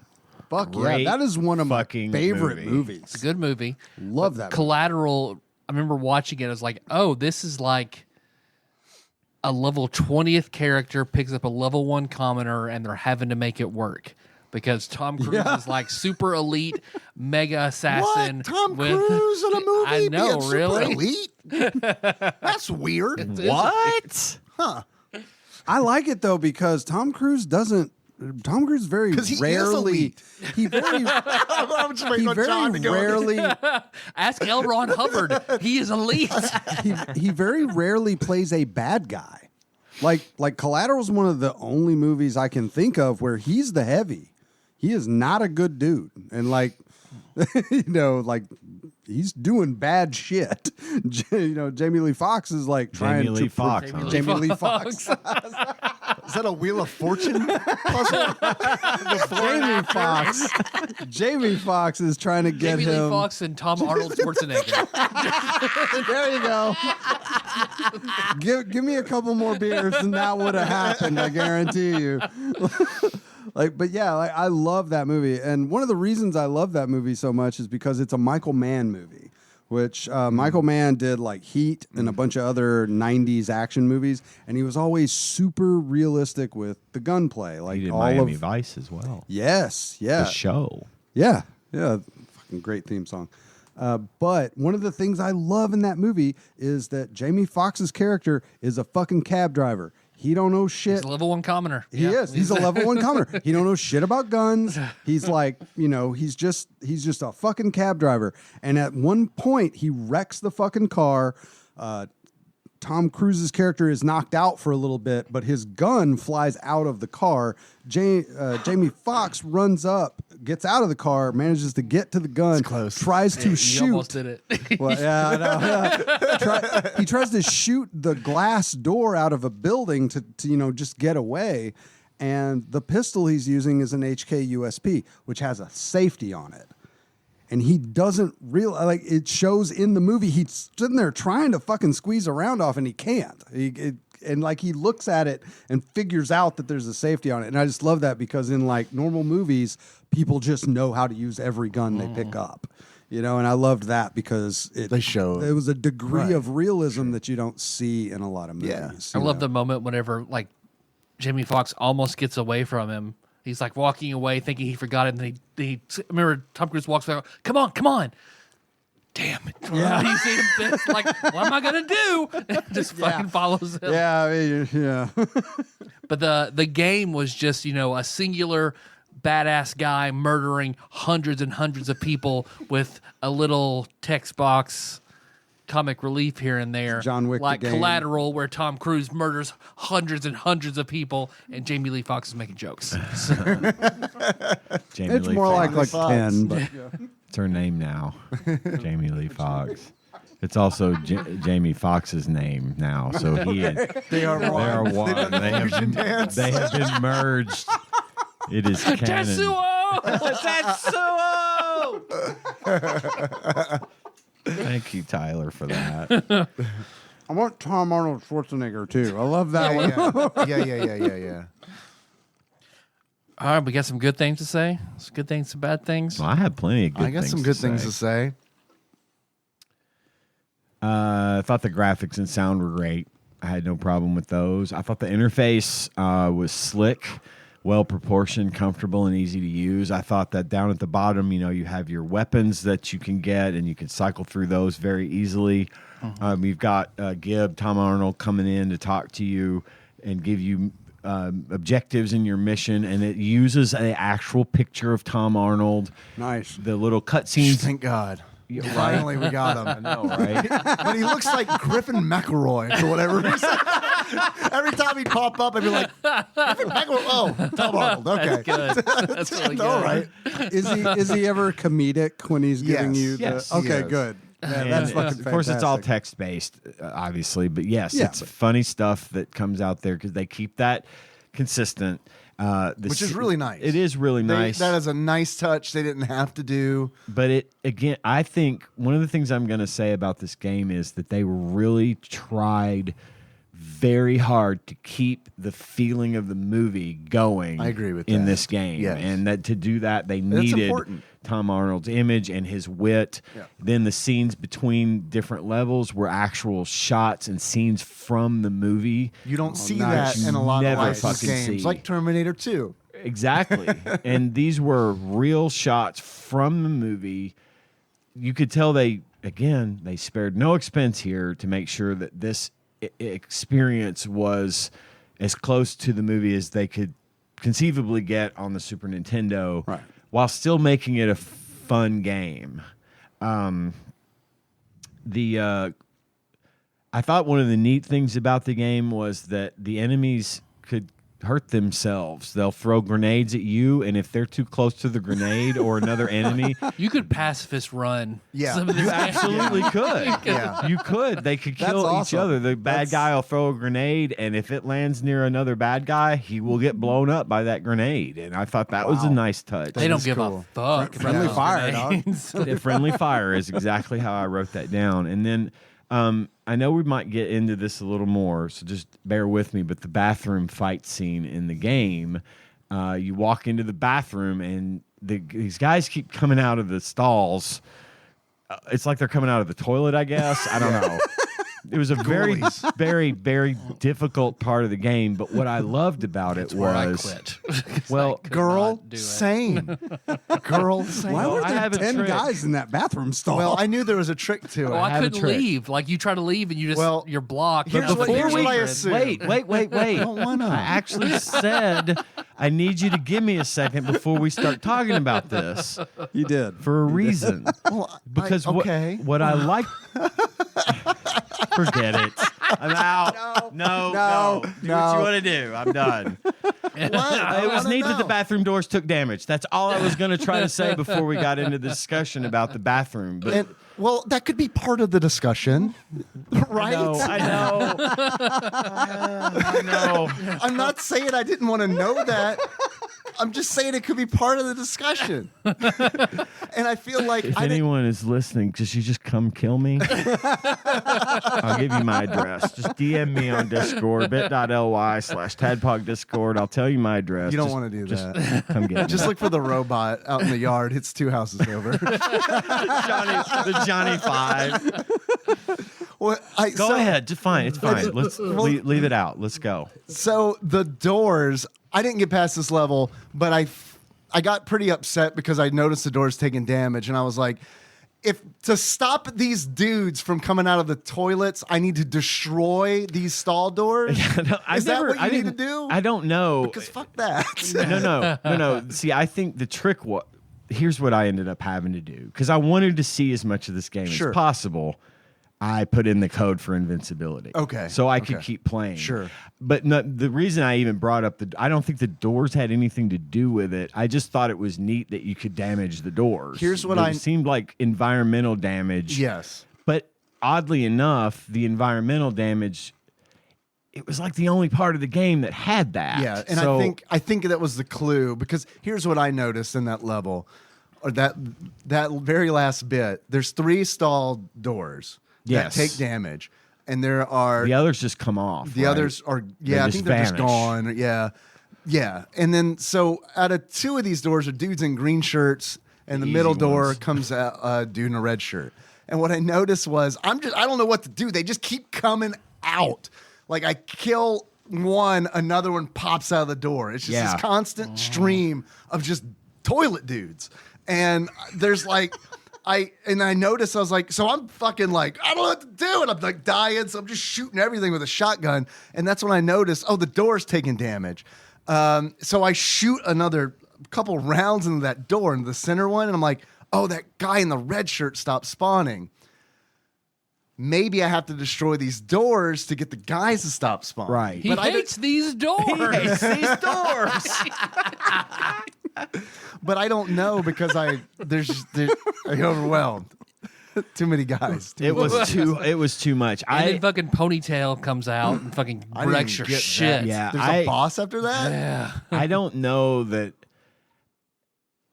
how anyone. This is a very hard game. Yeah. Even on normal, I don't know how anyone. I look for easy. It doesn't exist. There's no easy. Normal or hard. Yep. Unless you put in invincibility, and that's funny that you can do that. And there's codes, there's passwords, which I think is a good thing. Because I mean, honestly, if you want to see the whole game, you have to turn on invincibility.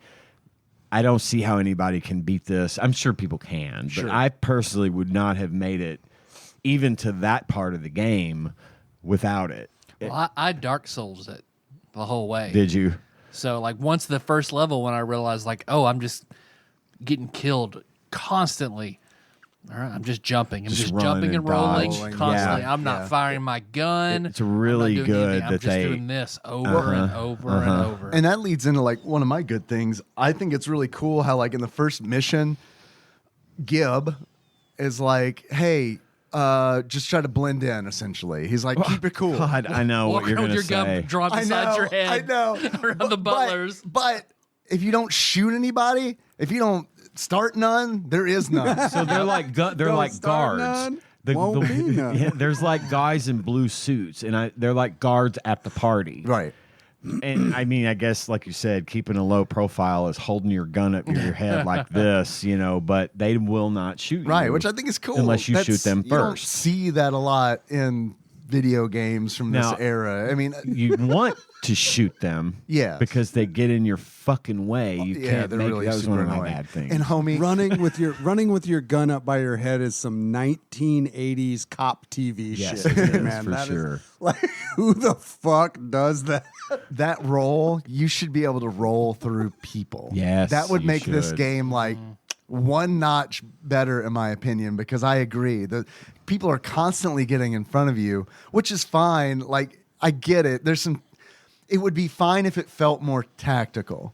Like if the body blocking felt more tactical, but usually it just felt like a random frustrating thing that happened. Because I would just like turn to another cycle around the room just by jump Just to and come reset back 'em. and try to get through them. Yeah, it was like playing Lemmings or something, and it's like you would get attacked by the guys, and if the guys are shooting at you.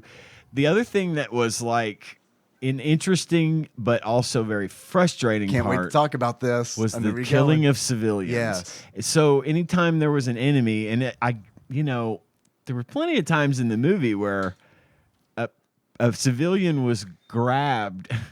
John just opened a beer on the other side of the door. You can still hear it. Why are you opening secret beers, bro? I was trying not to interrupt the show. Trying to be courteous. Yeah. No, that's all right. But there's plenty of points in the movie where civilians are used as human shields, right? This was crazy. There was always someone shooting at you near a civilian. Yes. And if you kill 3 civilians, game over. Right. It doesn't matter how many lives you have. It doesn't matter shit. Your game ends. Tom Arnold Gibb comes on there and says, you know, I can't believe you killed another civilian. This is too much. You've blown your cover. The mission is a complete failure. And then it shows the nuke going off and the game is over. The first time he's pretty okay with it. He's like, don't shoot the taxpayers. This is an election year. It's like, boom, boom, boom, boom, boom, boom. Oh, a game over? Oh, okay. Don't shoot the taxpayers. Yeah. This is an election. That's good. That's good. Fun fact, even when you're invincible, if you kill too many civilians, you game over. So that you still have to be careful about that. And but yeah, it was like there was a couple of I only got through like 3 levels before I ran out of time. I'm gonna probably finish up and play some more of this. But the scene at the beginning, there's civilians fucking everywhere, and the scene at the mall. Well, in the beginning, too, the civilians are like, the guards and the civilians are like wearing the same color a lot of the time. Yes. And I know they did that on purpose to like. It's a champagne bottle or a gun. So right. Yeah. They're also holding. Yeah. So then you have to wait to see if you're going to get shot. Right. As to whether or not you can shoot them back. Right. And when they shoot at you, baby, they shoot a lot. Yes, and they do. You die. You get a nice large health bar, but it goes down really quickly. I think that one of the other good things is that that's fairly well offset by placement of health packs. I do think they give you plenty of opportunities to stay alive. They do, but you have to explore to find them. You have to explore to find them, which can be kind of which you have to explore anyway, to be fair. Yeah, because it's maze-like. There's lots of maze-like elements in this game. You're looking for keys or you're looking for parts to the thing. It's a little Zombies Ate My Neighbors. I got Zombies Ate My Neighbors vibes. I got Jurassic Park for SNES vibes. Obviously, Smash TV because of the top-down. One thing I really wanted to talk about, I wasn't sure, I waffled. I was like, is this a good thing or a bad thing? I wasn't sure at first because at first it was just an interesting thing. It was like dissonance because this, and when you shoot a civilian, the first time I did it on accident, they bleed. They bleed and scream. And it was like, is this a Sega Genesis game or is this a Super Nintendo game? I know. Because it was like, and then it's a James Cameron game. It was so jarring that I paused and then looked at the box art to see if this was after the ESRB. Oh. Like, because I was like, how did this happen? There's no blood in fucking Mortal Kombat on the Super Nintendo. I thought the same thing. They fucking thing. bleed sand in that game, but you can straight up Grand Theft Auto dudes in True Lies for John the has Super a point. Nintendo. That's how powerful James Cameron. Get the Navy, get the ESRB, they'll do whatever. When you shoot a female civilian, she screams like and then falls to the floor in a pool of blood. Yeah. I mean, Holy it is shit. It's graphic. I had the same crazy. reaction. I was like, That is is this Super Nintendo? I know. What the fuck? Am I playing a ROM hack? Oh my God. I thought the same fucking thing. I'm like, there's no way Nintendo let this happen. It is wild. It really is. Like, I have a hard time naming you a Super Nintendo video game that has blood in it. Yeah. I don't think there's blood in Primal Rage. I mean, all these fighting games. Nothing like in Shaq Fu, nothing. There's not even a butt crack in they edited out the butt crack. Another World. Another World, Yeah. thank you. Yeah, man. It blew my hair back. I mean, it was like, what the fuck is this? I don't have a problem with it. It was just So unexpected. it was so unexpected are you? and jarring. But yeah, I ended up marking it as a good thing because of the funny things that Tom Arnold says when you kill people.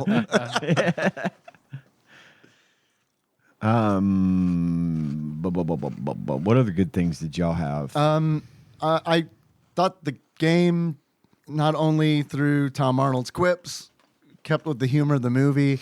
I thought that the names of the stores in the mall were absolutely Oh my God. I took ridiculous. screenshots of these just to go back and look at them again and Here are laugh. my favorites. Yeah, please do. Oh, I cannot wait. So in the mall, there are these stores, as you find in a mall.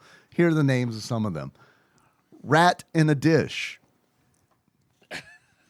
Harry's Cheese Emporium. Harry's Aerosol Cheese Emporium. Aerosol. Earl's House of Twine. Uncle Furry's. Wig out. Called it wig out. 2 G's. With 2 G's. Slapheads. I love it. I love that. It made me chuckle. No, I liked it a they lot. Put these little things in here It's- to keep you laughing. It's just so like in the stupid, but movie. it's great. yeah. I mean, no, it's it really is. Yeah, it's great. It was one of those where it's like, I wonder what the next store is called. Yeah, you gotta like looking to see if they didn't reuse anything. Everything was named something. There was like the Hat Gap or the There was a Humor Gap. Humor Yeah. Gap. Thank you. Humor Gap. Yeah. Hat I want to Gap, see the ROM hack where they changed the store names to like the names of the business next to Bob's Burgers that changes at the beginning of each intro. Oh man. I wish you could move and shoot at the same time. We have to stop, and you get the eight-way directions. Oh, yeah. But to be able to like move and shoot and strafe would have been nice, as opposed to stop, move, and you shoot. Of course, you don't shoot in front of you; you shoot off to the side slightly, and you have to play the angles a lot. The angles were Yes. tough. You could be standing literally right next to an enemy and firing You'll shoot your around 'em. and it'll go around them because you got there's a hit box. It's really narrow on all of the enemies. It did. I agree. I think it felt awkward. It's interesting because it makes the most sense that you're shooting from the right side because you're holding the So gun. they're shooting Weaver stands. Yeah, they're not versus- shooting. Yeah, no, it's Isosceles. just on the side. Yeah, that was problematic. There was one you could actually lock your firing position. Yeah. By holding one of the buttons, and you could move and shoot while you were doing that. I think. Yeah, as you're strafing. But only if, See, I only in know that that, one yeah. direction. I was just Right, stopping, yes. turning around. That's running mostly back. what I did. That's mostly too. what I did too. Because as much as I think the controls were fine, Yeah. and they'd really go out of their way. You can like customize the controls, and by that I mean you can. Don't get too impressed. You can choose between 4 pre-made controller layouts. Okay. It's not exactly what I want because I want to be able to switch through weapons with L and R. You know what I can. mean? You Can you do really? Uh huh. I didn't realize that. That would have been Yeah. a huge help to me. So you don't have to take your thumb off of the fire button or whatever. Right, Yeah. to switch it. No, you could or do that. even like select or something. I didn't realize that you could. And but- I played on the Steam Deck, and the stick actually worked really well for this game I because know. of the directional shooting. Normally, Yeah. I would just use the D-pad, but I Yeah. actually used the stick, and that helped. the stick was quite a a lot bit. better. I did the same. It felt more like Ikari Warriors. You remember that, where Yeah. you would turn the dial to shoot? It kind of felt like that, so it helped a little bit. Yeah. It was still hard to hit enemies, and the range Yeah. of your weapons was obviously shorter for shotgun, pistol. Okay. Uzi was farther. You know, there's grenades. One of the other things I was going to say was neat is you could like actually throw a grenade over a wall Yeah. and hit an enemy. So like you didn't have this like invisible barrier that goes up into space. If there was an enemy on the other side of a wall or a You fence, said it was top down. It is Yes. top down. So if it's not like a wall, like if Right, you're in a right. like there's You're in a building. there's like a hedge maze kind of thing. You could throw Yeah. grenades over the fences so it in the hedge implies maze. that you're lobbing them. It implies that you're getting some height yes, on that. and it gets bigger and then smaller, but you could throw it over stuff. Which And they I don't thought was explode neat. immediately either. Yeah, there's a There's a timer. timer There is, on it. yeah. Yeah. Okay. It's like That's a good. 9-second timer. Holy shit. Yeah. It Unless would be the nice if enemy's you could throwing cook it. Well, You could cook it. Could you If really? you held down the button, God, man. it would cook, and then you could let it go. That's awesome. I wish I would have known that too. I guess I just assumed that You just That- toss. that you just toss Yeah, it, no, yeah. you can cook them. I would have the problem though where I would forget that I would go for a minute without shooting at anything, and I would forget I'm on grenades, and so I would be like tap tap tap tap tap, and then throwing like 5 grenades. fucking grenades. I'm like shit. They only let you carry 9 grenades, and I just threw more than half of them over the wall or whatever. But at one guy, that That poor one guy, guy's super he's dead. fucking though. dead as like, fuck. Yeah. really dead. I got really nervous about using the grenades because they fuck you up. So I didn't use them. Yeah, they a could lot. hurt you for sure. I never got any. Really? I mean, basically because I would just roll to the exit as fast as I Speed could. running. Yep. Yeah. I threw a real grenade once, and it was like one of the scariest things Yeah, I've I ever bet. fucking done in my life. I wouldn't do that unless I had to like. I threw 2 actually. They Do make it. you throw 2. Yeah. I felt like there were too many enemies. Yeah. Oh, yeah. I've got that on my list. That's number 1 actually for In bad that things. goddamn And there's an house exclamation and point the mall. after it. Too many enemies. And this is where I get into. I did have some more good things, but since we're on this topic, earlier when you said you thought this was a good game, and I said I want to talk about that.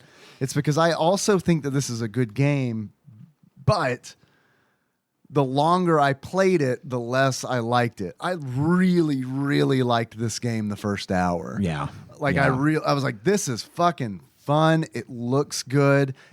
The controls are a little it takes a little to get used to, but I mean it's fine. It felt refreshing. I would have assumed that this would have been a platformer. I would have assumed this was like some kind of Terminator style game where you just walk from left to right and shoot people. Right. So this was neat. This was like, okay, cool. They're doing something different. Had a lot more dimension. It did. And I could tell that they were really trying to stay true to the movie. And sure. I thought that goes a long way too. Yeah, it really did. But and I think it's because of so many enemies, I've got the longer I played it, the more it was like, Jesus was exhausting. Christ, this is monotonous. It was monotonous and exhausting. Did you get to the subway? Did you play the subway? No, I couldn't figure out how to get to through the bathroom. I mean, that was just like, and I died there, and I was like, another good thing about this game, it has password saves. Yes, after each level. But I didn't want to do it again. I was like, man, I don't want to play through this mall. I got to play Yep. through this whole fucking Yep. mall level again just to like get to the bathroom and be like, okay, now I got to figure out how to do it. It was just like, that's a pass for me, dog. Like on level 2, I don't think so. It 'Cause it lost us at the same point. yeah. But I mean, you talked about the guns earlier, the pistol, shotgun, Uzi. There's a flamethrower. Oh man, I would have loved to have gotten to that. It's pretty great. But it was really nice because those guns felt really different. Yeah, they did. And they should feel different. And they wouldn't necessarily feel that different in other games. Like you can see, like when you shoot the shotgun, 3 abstract representations of bullets come out, but it's in a spread, and it's Right. this. and it it's doesn't this- have range.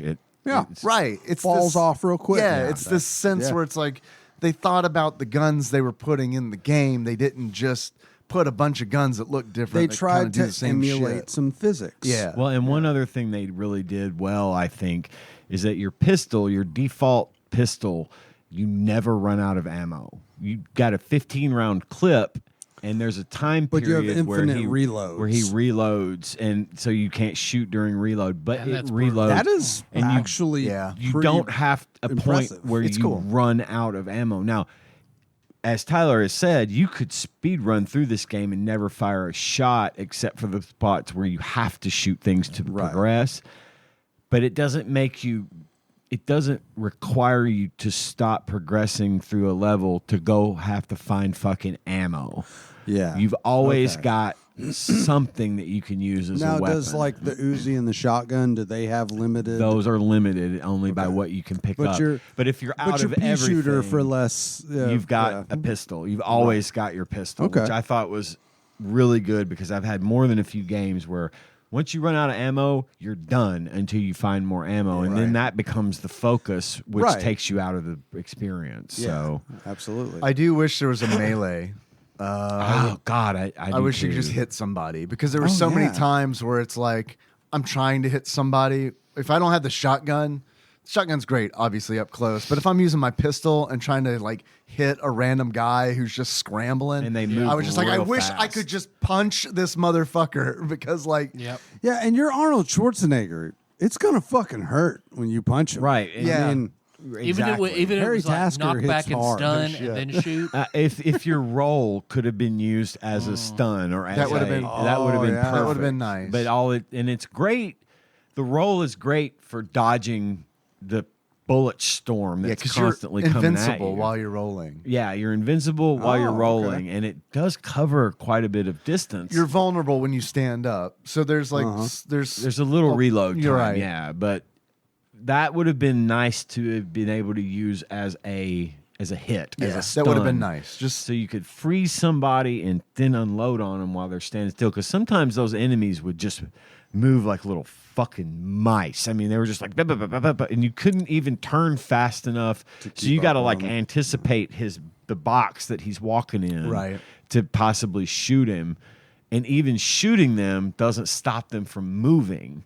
So wow. it Yeah. can be that should. was really It should stop frustrating. them from moving. and that would make a difference. Like that Yeah. would that alone I think would make the difference for me where it's like I would feel like I don't need a melee. It would still be nice. Yeah. But I mean, yeah, if I shoot a guy and he's still alive, but it like even if it like hinders his movement a little Just bit. something. Because you talking Ian saying they move like mice is the goddamn fucking truth. It's because they're like just scrambling around. Oh, It's like God. that old like football game, you know, or like Yeah. vibrates. But it's like at 50 times the speed kind of deal where it's just like, what are these fuckers doing, man?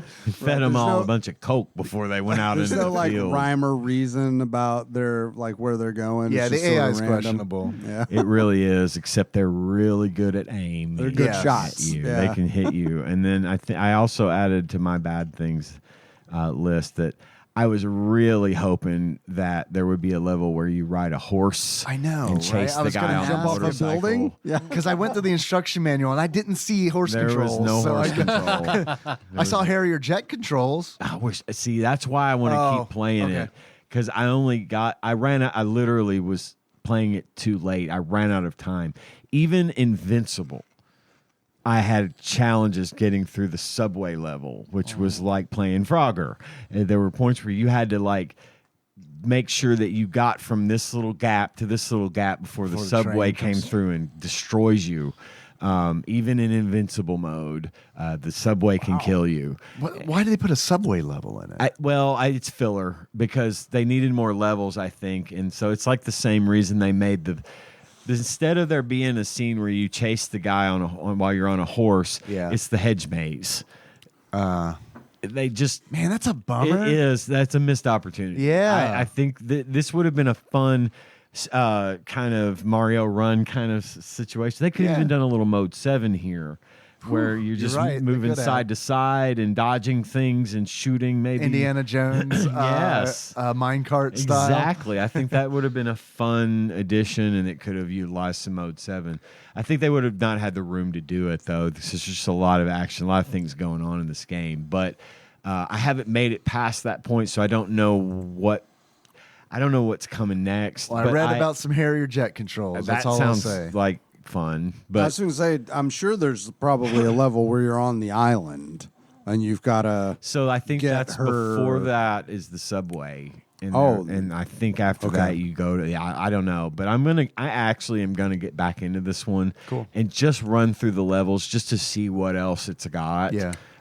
This time it wasn't a matter of me giving up; it was just I ran out of time. I didn't Yeah. have time to play it. So See, don't get me wrong. Like, I understand that, you want a game to be challenging and everything, but like, I always hate it when like the degree of difficulty is the thing that's wrong with the game. Yeah. Like an otherwise really fun, really good, well put together game is just ruined by the fact that they made one particular part just too ridiculously hard. well, I'm not. Yeah. I'm when I play a And it makes me wonder, like what's up with the devs, man? Like, what's up with the people who test this game? Are they just like, I don't know. To me, a lot of times that's how I decide whether I like a game or not.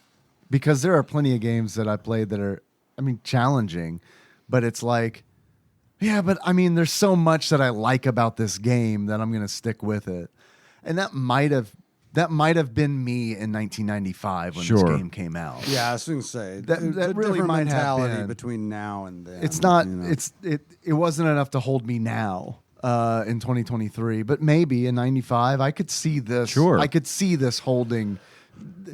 There's enough substance here where it's like, okay, I'm going to stick with this. I believe that I can do it, and it's fun enough kind of deal. Well, and for me, a cinematic platformer type of game, if it's well done, I actually just kind of want to be in it and go through and play and have a little bit of a challenge and a little bit of fun, like I'm reenacting the movie, if you will. You know, it doesn't have to be this hard to be good, and I think that does hurt it a lot. It sounds like Easy could have saved this game. Easy could would have helped me enjoy it more. Well, and like the other thing is about having an easier difficulty is it gives you a chance to go through the game and sort of learn it. Yeah, and learn it. So you're not like getting swarmed by dudes in the bathroom when you're like, how do I progress? Right. Yeah. So you've established that by running through on Easy. So when you get to normal, you know what the fucking do. It's just more of a challenge. And then I can't even imagine what the hard version would have been. Yeah. I mean,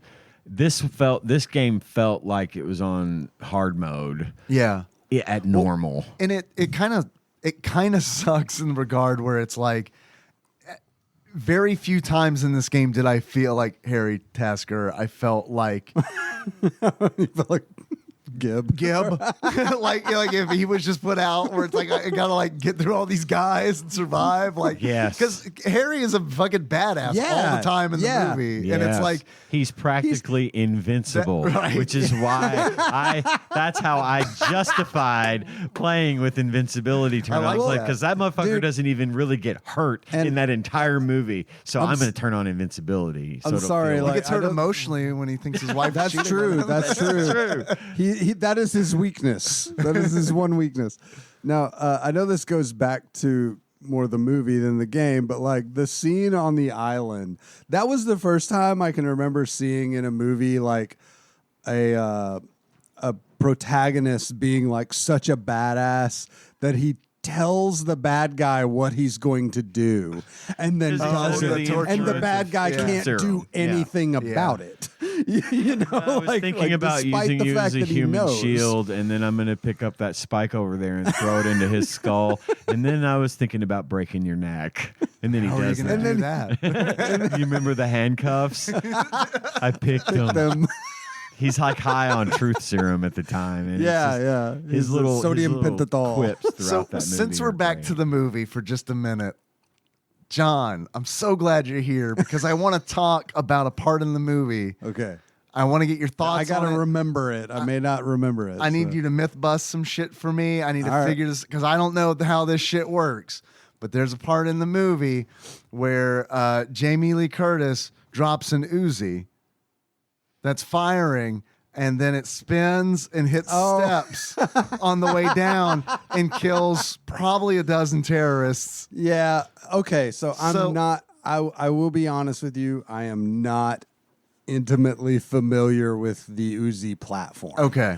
So I can't really speak to this, but I will say this. I know that the Uzi is a fully automatic weapon in that, you know, I'm not with even a hair trigger. It does have a very light trigger, so it would not take a lot of impact to probably set make it off. It fire. And also, because this is like a slinky. And also, if I remember correctly, the Uzi fires from an open bolt. So most guns, the bolt is closed when it fires, and then the bolt is pushed back by the blowback from the blowback from the round. So if I remember correctly, I know the MAC-10. I think the Uzi also fires from an open bolt, which means.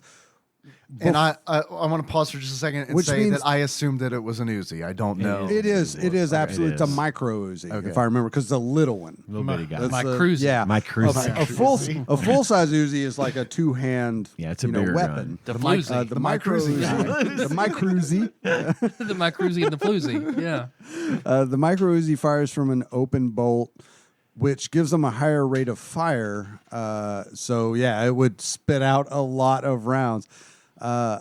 With full auto, you do tend to have to hold the trigger down. That's what I was. So the impact causing the trigger to go off, I mean, that's definitely possible, but it probably wouldn't be just a constant spray. Yeah. It would probably be more of a momentary pop, pop, pop, pop, pop, pop. So that's what Pop, pop, happens. pop. And I actually very carefully watched this last To night. see where it fired. When the gun is pointed inward, it is not firing. It actually only goes off by happenstance while When it's it's pointed pointing outward towards the approaching Okay, terrorist. okay. But are bullets coming out of it when it's not on the step? Is that 'Cause I don't when remember. the bottom of the magazine is hitting the surface? The Because top of the gun hits the surface. We're gonna have to go to the tapes. Yeah, We're gonna have to go to the we tapes. really do. We Honestly. gotta You see that in super slow mo. It would make sense that the gun would likely only fire when it's actually being impacted Sure. and slightly after when it's being impacted. She because- fires the gun, and it is in the process of firing when she drops it. Because the recoil causes her to freak out and drop the gun. Okay, and she throws it. And it stops firing, but then every time the top of the gun hits the step, Okay. No, and it that's spins around a little, it fires pop, pop, pop, pop, pop, and then it hits again, goes around, pop, pop, pop, pop, pop. if it fires when impacted. That it is appears definitely to fire more when impacted. There you realistic. go, homie. It's on YouTube. Okay. That is mean- a Mac 10. That's not a Uzi. Oh, She shot a okay. Mac 11, Should have so- curved the bullets. That's what she should have done. Curve Okay, those now- bullets. Now there are several times these are from the Matrix. They started out with that. Well, that's and then Shoe Lies. No, what? Every time I look at it, it's Shoe Lies. Okay. They showed Cowboy Bebop for a I minute. gotcha. saw Oh yeah, they're showing dudes from other movies get killed by the getting Uzi. killed by the Uzi. Well, I'm sorry. Oh, by the Mac 11. It's either a They Mac could have 10 been or a really Mac deep 11. commentary Okay, on the I Matrix. thought Depending I on whether or did not think it was it's an 9 Uzi. millimeter or 45. It's a Did Mac you 10 see or a enough 911. though? Like, or do you need to find a clean cut? It did look like from the first part I saw that it was firing as it rotated through the air, which is probably unlikely that would ever actually happen. Now, That's kind of a bummer. Hey, man. I said unlikely. You wanted to know how the sausage is made. Yeah. Not Can you lie to me a little bit? Can you give me not rubber dog impossible. it? It's not impossible. That needs to come into the lexicon like immediately. I'll forget it on the way home. What did you Same. say? Can you To rubber rubber dog it? it? To rubber Rubber dog. To lie that makes one feel better. Right. Okay. No, I mean, if there's enough, like, if you can defeat the pressure of the firing pin return spring, then the firing pin will come So forward. you're saying we could make a gun that does this? it would be like the most unsafe thing ever. We could make But a yeah, rubber you could, gun. You could is probably what you're do it. saying. Yeah, but you saw how many terrorists you got rid of. We'll call it the floozy. We'll call it the yeah. floozy. The flak 10. I like that. I like that a lot. Well, how about buy, rent, or birthday? Well, what about the did it deliver? You want to do that? Did we do that? Or we haven't done for you. So where did it lose you? Where did it win you? Just Ian? immediately, I felt like I was playing a true representation of the movie. I thought it was very well put together and very well thought out to be the video game of True Lies. But like you, Dave, I felt like at some point it was frustratingly hard, and I didn't want to. Without that code, I would have given up a lot sooner than I did. So it got you right out of the gate, but it lost you at the I won't bathroom. say that it lost me, but I saw it through the lens of as it just playing it like normal. This ain't happening. So yeah, it would have lost me at that point. Giving you the option to put in invulnerability helps if you're interested in seeing what's coming or what's the new the different levels and stuff. But just playing through it, I need more time than I'm going to have at my age. Again, I think this is one of those things as a child over the summer, Sure, spend Yeah. the time doing it. Why not? Right? Then it would have been better. I'm with you on that one, David. And I think it's not only the age, but also the time. Like, I mean, like the year. Yeah. Because like this in '95, I think would have been. Oh, it's great in '95. Yeah, I mean, there's a lot of really cool stuff at play. A lot of surprising things at play. Not Beyond the Blood, but that like, I mean, fuck, man. Yeah. They could have just put an ad out and been like, the Super Nintendo game has blood in it, and this game would have sold like flown a off the shelf. motherfucker. Yeah. Like that is no joke. Calling That up is not a Blockbuster. joke. Do you have any copies of True Lies? For the fucking last time, no. They're all rented for a week. They just have a wall of them. I am really shocked. Like, I wonder if there's a story about how that happened. Because There may be. I mean, there's got to be something to that. It's wild because there is an ESRB rating on it, and it is teen, and it's one of those where it's like, so what then does make a mature game then? Because like, Was it a this is PG-13? Big Software said, no, she's not dying. She just got her period. It hurts. So she screams, she collapses. Period. and the blood. waiter is just wine. Yeah, exactly. Yes. What was it? A PG-13 movie, or was it was I think it was PG-13? PG-13, right? yeah. Okay, yeah. It There's wasn't like no an way it was R. PG, but No, but I don't think no. it was an R. I don't think it was. Because there's some all. F-bombs in it, right? Like Couple. Don't they drop a couple of F-bombs? Just a couple. I think probably just enough for PG-13. Yeah. They're probably pushing. James Cameron's probably pushing the envelope on PG-13. It is rated R. No shit. Wow. True Lies Holy is shit, rated my- R. My dad took me to see that movie when I was fucking 14 I would not have years old. guessed it, but that yes, it is blows my rated R. fucking mind. He might not have known, or he just knew maybe you'd like it a he doesn't give lot. Fuck, I don't know. Yeah. I mean, I'm not gonna lie. There are definitely some things where it's like, I want to see this real bad, and Henry he'll like it. It's Yeah. maybe like 2 years before maybe he should see like the Dungeons and Dragons movie. Yeah. was like, I don't know, but come on. Yeah, Why not? yeah. No, that was probably that was probably accurate. But yeah, with it being rated R, with the movie being rated R, maybe that was part of it, where it's like, the movie was for adults, so obviously the game is for adults. You know, Yeah. maybe it was one of those things that. Could be. Yeah. But still, it's crazy. It's crazy. It's insane to me. It was more bloody than Mortal Kombat, which says everything you need to know about that. Yeah, that is wild. Buy Rent Birthday is buy for me. This is a buy. I think this would have been a good buy then when it came out. It would be good to have in the library.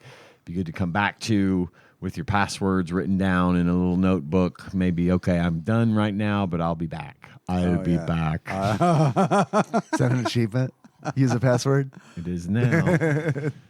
Yeah, over a summer, it sounds like this would be a real fun game to have. Like This would when be you had that kind of time to throw at it. this would be incredibly fun. Obviously, it couldn't have been done at the time, but this would be fun. This would be a fun multiplayer game where it's Co-op. like you're co-op, yes, but you're on a huge map, and it's like you're all in different places, and your paths may cross at some time. Okay. Like I think there could be some fun stuff there. It's a birthday for me. I wouldn't have settled out to buy it, but if I got my birthday, I would have been good with it. Yeah, I would have been happy and I would have played it for a summer. Yeah. I would have rented it. I mean, this would have been a rental for me, but it would have been one of those rentals where it's like, I might rent this a couple times, and on the second or third rental, this might be a buy. You know what I mean? This might be a ask for this. So it's kind of on the cusp there. I think it's a good game. I do wish that a few things were different, but Do we have any achievements? Oh, I do. Have a Go number. for it. Have a number of achievements. I've spit on my monitor there, I guess. I think that's what that is. Okay, my first achievement is sorry, excuse me, sorry. And to get sorry, excuse me, sorry, kill civilians in the mall and have Tom Arnold come onto the screen and tell you your cover's been blown, you are a disgrace to the badge, and end the game with a nuclear explosion. Harry's very polite throughout He the is whole movie. very polite throughout the whole movie. He's riding the horse through the hotel and like almost trampling people and saying, "Sorry, excuse me," the whole time. He bumps into a police car with a Harrier jet. Sorry. Austrian He's a Canadian. very nice guy. Yeah. Sorry. My next achievement is dodge, duck, dip, dive, and dodge. To get that achievement, you make it down the mountain using only the dive move without getting killed or firing a single shot. I did that one, actually. Before I turned on invincibility, I did that. I made it all the way down without shooting at anything and not getting killed. My next achievement is, if Arnold can be invincible, then so can I. And to get this achievement, you play the game with invincibility code, but you get hit by a subway train. When you get hit by a subway train while you've got invincibility mode turned on, Aziz, the main terrorist, comes on the bottom of the screen and said, "It's a good thing you're a cheat, Harry." Really? Yes. Wow, that's awesome. So yes, Yeah, that's I thought that cool. was That's funny. a really as nice hell. touch. So you can still die by the subway, but you don't actually lose a life. It just sets you back to where you were. But yeah, Aziz comes on and says, "It's a good thing you're a cheat, Harry." Wow. So that's how you get that one. You talking about your second achievement? You talking about going down the mountain? Yeah. With this is with the gunman skiers, Right. and the snowmobiles and shit. It reminded me of something that I thought was cool, and that is that the game doesn't let you. It lets you go back up the hill if you want to, but you go really slow. So it's one of those. It is neat. Where it's like they thought about it, and They it's like did. you see that in the escalators at the mall too, because you can go up the down Yes. escalators, but it takes. I'm less- glad you brought it that up. takes I had more forgotten effort, to more mention time. that too. But they do take that into account. And moving down the hill, you move You're very quickly. fast. Yeah. So it's neat and Emulating it's physics. Yeah, it's a cool like. It's one of those things where it's like they Little could have polish. just not done that. Yeah, a little Yeah. polish. It makes But they did. it makes all the difference. My next achievement is get to the courtyard. And to get to the courtyard, you find the hidden passage in level 1 that gets you into the courtyard where you can find the flamethrower and the shotgun. Nice. And that was my last achievement. I gotta get this flamethrower. I gotta try this flamethrower out. It doesn't last long enough, but it's fun. I bet it is fun. It's like Contra fun. Yeah. Yeah. The guns definitely give me Contra vibes. Yeah, for sure. Yeah, and how For they sure. feel. I have a couple achievements. The first of which is True Lies, more like Inconvenient Truths. In order to unlock True Lies, more like Inconvenient Truths, play a ROM hack of the game where the snowfield chase has no snow.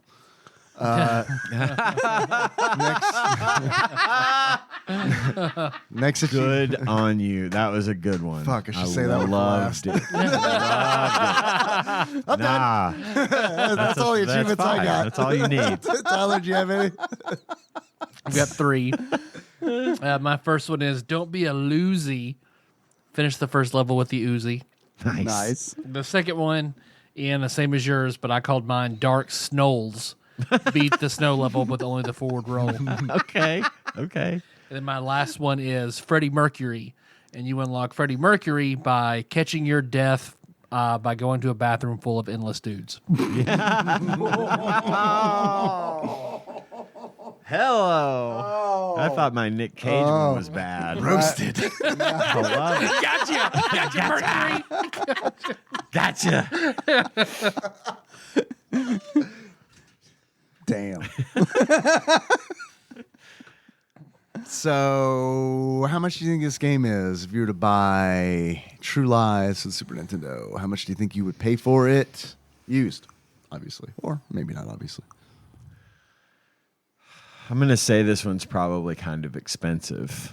I'm going to go $32. $32 from Ian. What do you think, Tyler? 40. $40. I actually don't know the answer to this because I hadn't looked it up yet. So maybe I'll play too. $40. What do you think, John? I feel like they would have probably made. I would say 35. $35. Yeah. This is. I mean, tough, this was man. a popular movie, so I figure. Yeah, they probably made. There are a lot quite of few. factors at play because it's the number of copies made. It's also a movie tie-in game. Mm-hmm.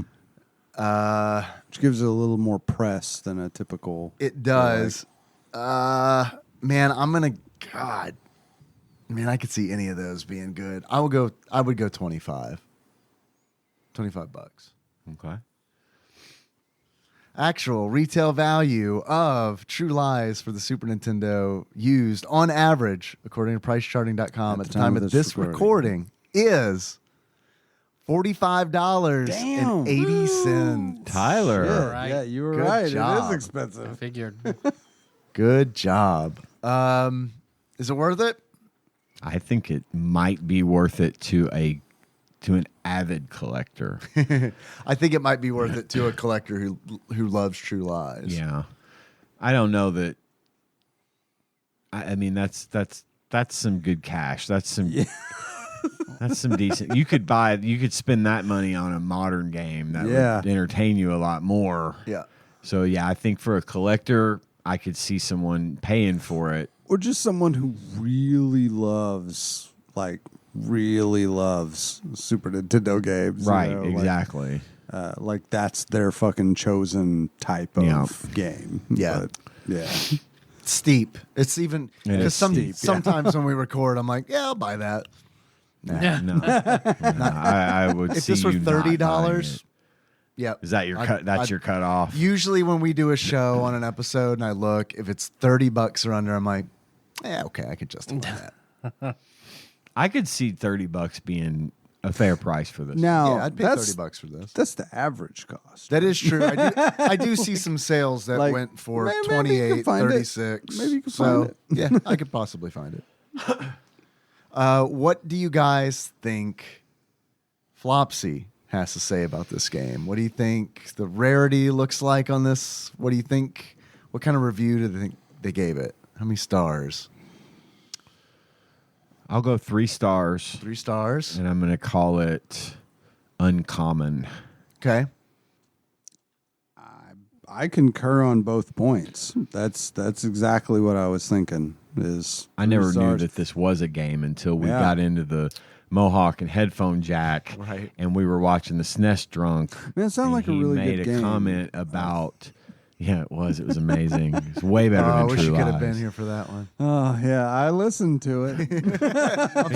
He makes a comment about True Lies in that, and I had no idea it was a game, so I immediately latched onto it, which is why I brought up, let's play that one. I'm trying to remember when I found out about True Lies because it was a similar thing where I think I was streaming something and someone in chat said you should check out True Lies. Okay, and it was like, what? And then I checked it out, and it was like, oh yeah, okay, wow, I'm surprised. Yeah. I'm not surprised that the game exists. I was surprised that the game exists. Does that make sense? Like now that I know it exists, it doesn't shock me at all. Right. But I never would have thought Right. at random. So I'm going to say I think uncommon is. It may even be very I was like uncommon. super into this movie at that time, and I don't remember ever seeing a commercial or anything for this game because, to be quite honest, this would have been like, I didn't own a Super Nintendo, but I had a cousin who had a Super Nintendo, and I'd be like, hey, you should buy this. Yeah. You know? Or I'm going to spend the night this weekend. Let's rent True Yeah, Lies. let's rent this. Yeah. I miss Tyler? that shit. I know they always go a little high, so I'm gonna say 3.5 stars. And it was, knowing it's $40, came out a little later in the SNES's lifespan. Yeah. I feel like your common games are going to be your mascot platformers and your sports Sure. games. So, I mean, initial thing was uncommon, but at that price, and it is like for an R-rated movie, an R-rated movie, a little later in the T-rated lifespan. game. T-rated game. T-rated, I'm going to say very uncommon. Okay. I agree 3.5 stars, that it's very uncommon. 3.5 possible. stars, very uncommon. Yep. I'm sticking with my uncommon, but I believe it could easily be very uncommon. I'm having a hard time because it's like, is the game as expensive as it is because of its rarity. Or people want to hold on to it. Or people want to hold on to it. Yeah. So it's one of those things where it's like, ugh, that gets really rough. I think Very Uncommon is likely. It is LJN though.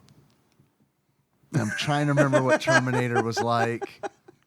Maybe it's it's pretty uncommon. Yeah, what the rarity was on Terminator. Oh, okay. I thought you meant like the game itself. Garbage. Yes, it was. I'll go uncommon. I also agree they're probably going to give it pretty good review, but I'll stick with 3 stars on. Right, so we got 3 of us saying 3 stars uncommon, and Tyler is 3.5 and very uncommon. All right. You said very uncommon. No, I went back and forth on it. I landed on uncommon, although I think Tyler brings up some really good, very valid points. You can go either way. For sure. I didn't save a bookmark on this one this time, so just flipping through casually. It's all right. Oh, I didn't know that was a game. Toy Story. We'll get to that. Oh yeah, I own that one. We could play that at the same time we play toys. Toys though, yes. Boy. John, you want to come back for toys? You want to do toys next week? No. John, I've never watched the movie. That Toys. movie. So, and I don't think I'm gonna. Yeah, let's watch it together. Oh my Lord. I can't. It's on like Showtime or something right now. We were scrolling through the channels yesterday and that shit was on. And I was like, oh, please tell me. She was flipping, and I was like, please tell me you're not going to watch that. She's like, oh, God, no. Oh, God. We've seen it once, and that was enough. Hated that fucking movie. Yeah, I really hate it. We are going to have to play that game, though. Really Man, I I'll watch the movie remember for it. the box art. Like, I remember seeing it in the video rental store so many times. Yeah. And always thinking, like, maybe that's an all right movie. Yeah, we all fell for we that. never rented it. Oh, though. we did. Like Good. we never rented Because it. I wanted to. Oh, I'm Same. sorry. Girl, I'm same. Boy. Ooh, and I hung on. My parents doped the fuck out, but I hung on, and I was like, I hate this movie. What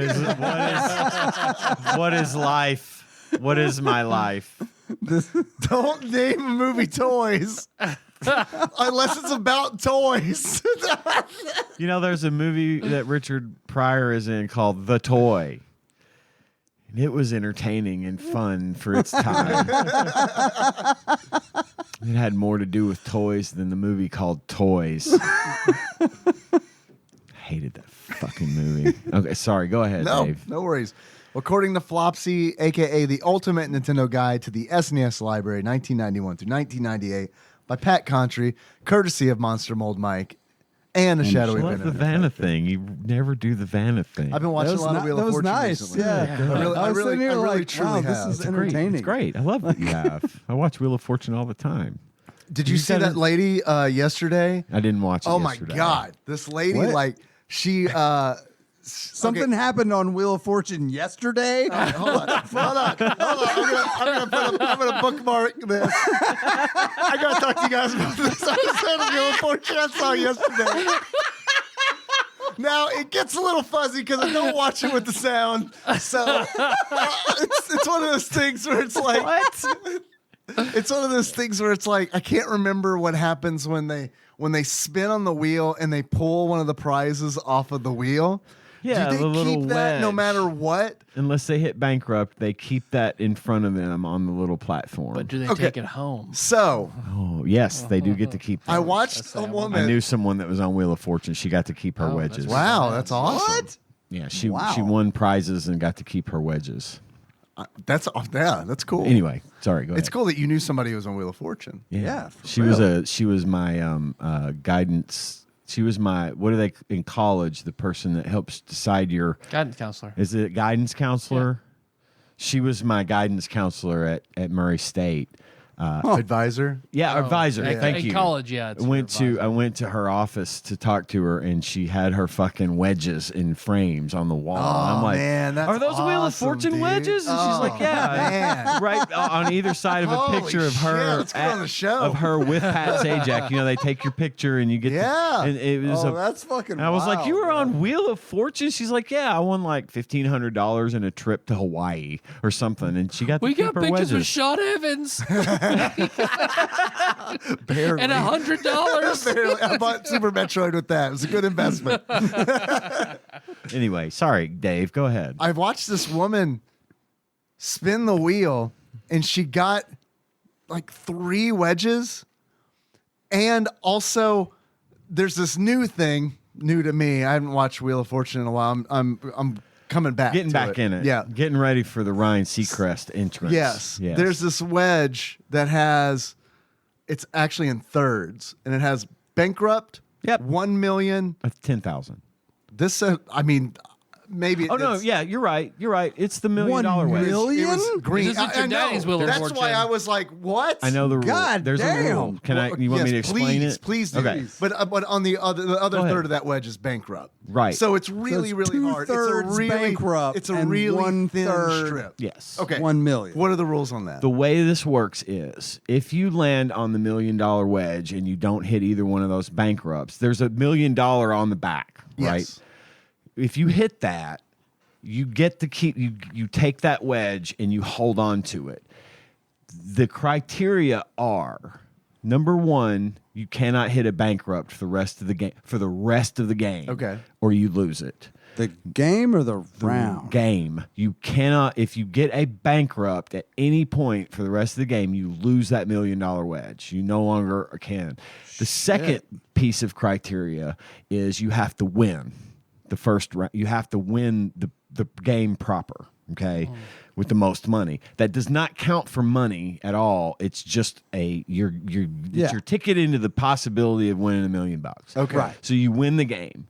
Then in the third round, the $100,000 wedge is the cards and the little wheel at the end that he spins to see what you're going to win if you get it right. Right. The $100,000 card is replaced with $1 million card. Right. Okay. That you don't know where it's at. They spin the wheel, and if you land on it and then solve the final puzzle, holy shit, you win $1 million. Okay. So it has been done on that. It has been done. There have been, if I remember right, there have been 2 $1 million winners on the Wheel of Fortune since they started. You know what the doing fucking odds of that shit have to be? Never tell me the odds. Well, that kind of it's navigating very an asteroid hard. field. It's very hard, but they make it hard because it's $1 million fucking dollars. Yeah, But yeah, it it's a lot of can money. It can be done, but that's how that works. Okay. Well, I'm glad you cleared that up because I was confused because I swear to you, this woman, she got on the 1 million strip and she was just stone faced, and I was like, "Are you not happy? I don't understand." And I'm like, And I was like, "There's no way she won $1 million because like Not right they there, didn't no. put $1 million on the screen. You know what I mean? Yeah. And so like they're talking and like they're showing the card. It says $1 million. That's and then, just the first step towards winning. the $1 million. This is the worst That's the Wheel of Fortune precursor. Yeah. This is the worst. This is the worst Wheel of Fortune story because she won that. She won the game. She did not hit bankrupt. At the end of the game, I saw Pat Sajak pull a card and it said $1 million on it. But this is where it's the worst Wheel of Fortune story. I don't know if she won or not. She did not win. Okay. You would have known if she won because they light that fucking place up. Then yeah, she didn't win. What he does do, though, is when the $1 million card is in play in the bonus round, whatever happens, he will go and pull it just to prove that it was in fact was on the Oh, wheel. okay. That's probably what. He was just showing this is where the $1 million because they want Schrodinger's $1 million. They're like, if Wheel of Fortune is nothing else, they are like completely above board. They make sure that everything is done so there's no question about whether or not the contestant had the shot at it. So if the $1 million wedge is in play on the final spin of the little wheel, he will show where it was. They want you to know that however unlikely Right. the possibility did exist. Right. I want to know more about I have a few more questions about the wedges, and then we'll see what Flopsy said. Sure. And I'm your Huckleberry. I know some I Wheel know. of That's Fortune. why I need This to count guy- on this moment. I know guns. This guy knows fucking Wheel of Fortune. Holy shit. Yeah, I know.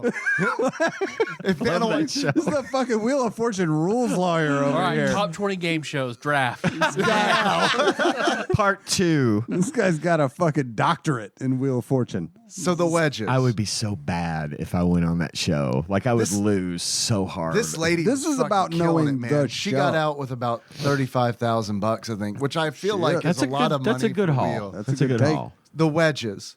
So, if you land on like a trip to Hawaii and you get to pull it off the wheel, do you get that no matter what, or do you also have to win that round? You have to win that round. Okay.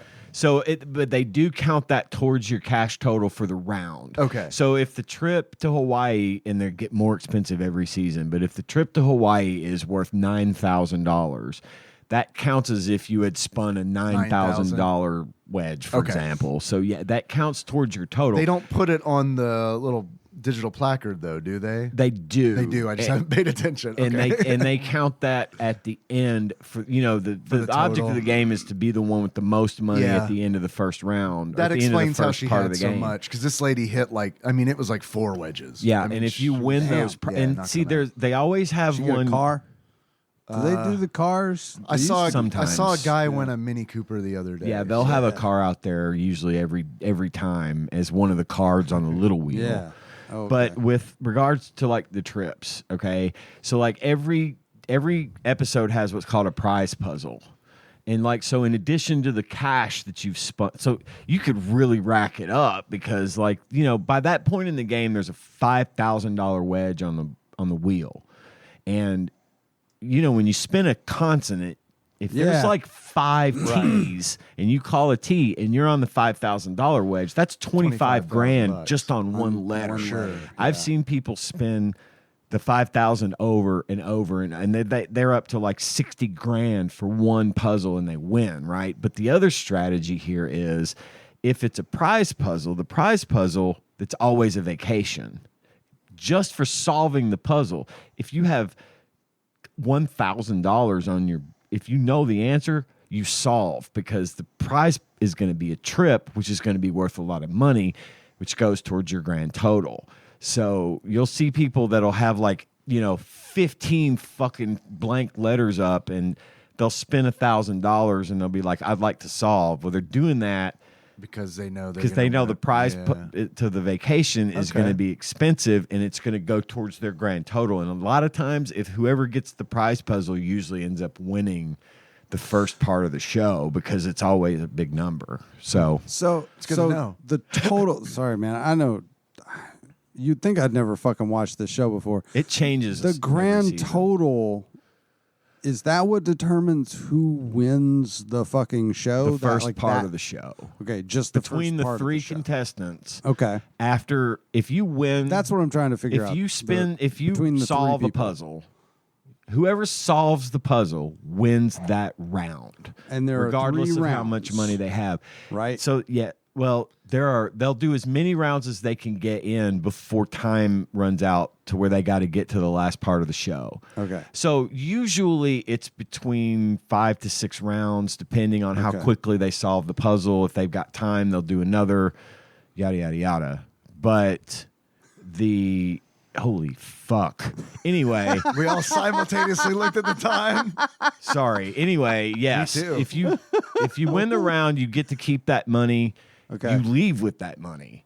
But whoever has the most at the end of the first part of the show goes to the bonus round. Okay. Let's get on with it because it is Flopsy, late. I did not did I had no realize idea. how I late had it was. no I'm idea. so You'll sorry. You'll started like an hour later than normal, yeah, right? but Yeah. shit.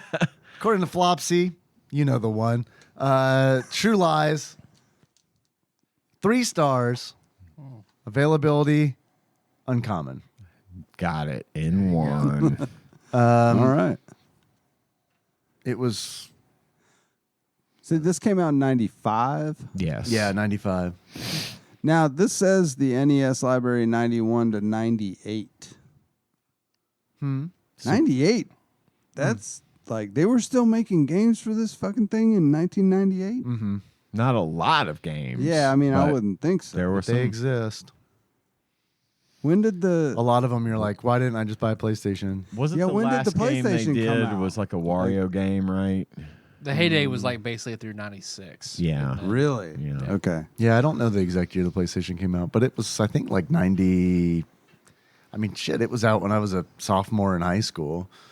But I say I got mine in the That was 7th grade for Final Fantasy 7, and 97. that was '97. 97. But I'm sure it came out before then. That was just when I found out about it. Yeah. Because I was just a dumb kid. Okay. You guys want to find out what we're going to play next? Do you want Yes. to spin the wheel? Grab this better peripheral. A lot of crazy kids that say the prayer. We all have to say. Let me stop. 4, 6, 4. Do you like that? Like Robot I always spin? read it like a robot. Yeah. Final Fantasy 6. Close. All right. Final fight. Revolution 10. Or X. Okay. I was about to say what? Which you've already done. We can Spin do it again. again if you guys want. Well, we don't have. I don't want to do the light gun thing. Okay. You know, Yeah. let's Wait, Revolution X is a game you've done, right? It is. It's in the Aerosmith. Yeah. Oh, I the remember. game. I The, remember. the cannon gun. So you're gonna roll again, right? I mean, yeah. We'll roll again. Whammies. Stop. 2, 3, 3.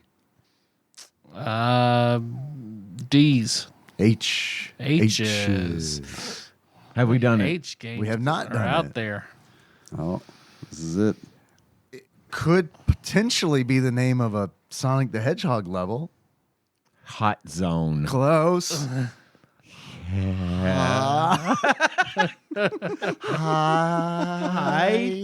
Hyperzone. Hyperzone. Ian got it. Hyperzone. Hyperzone.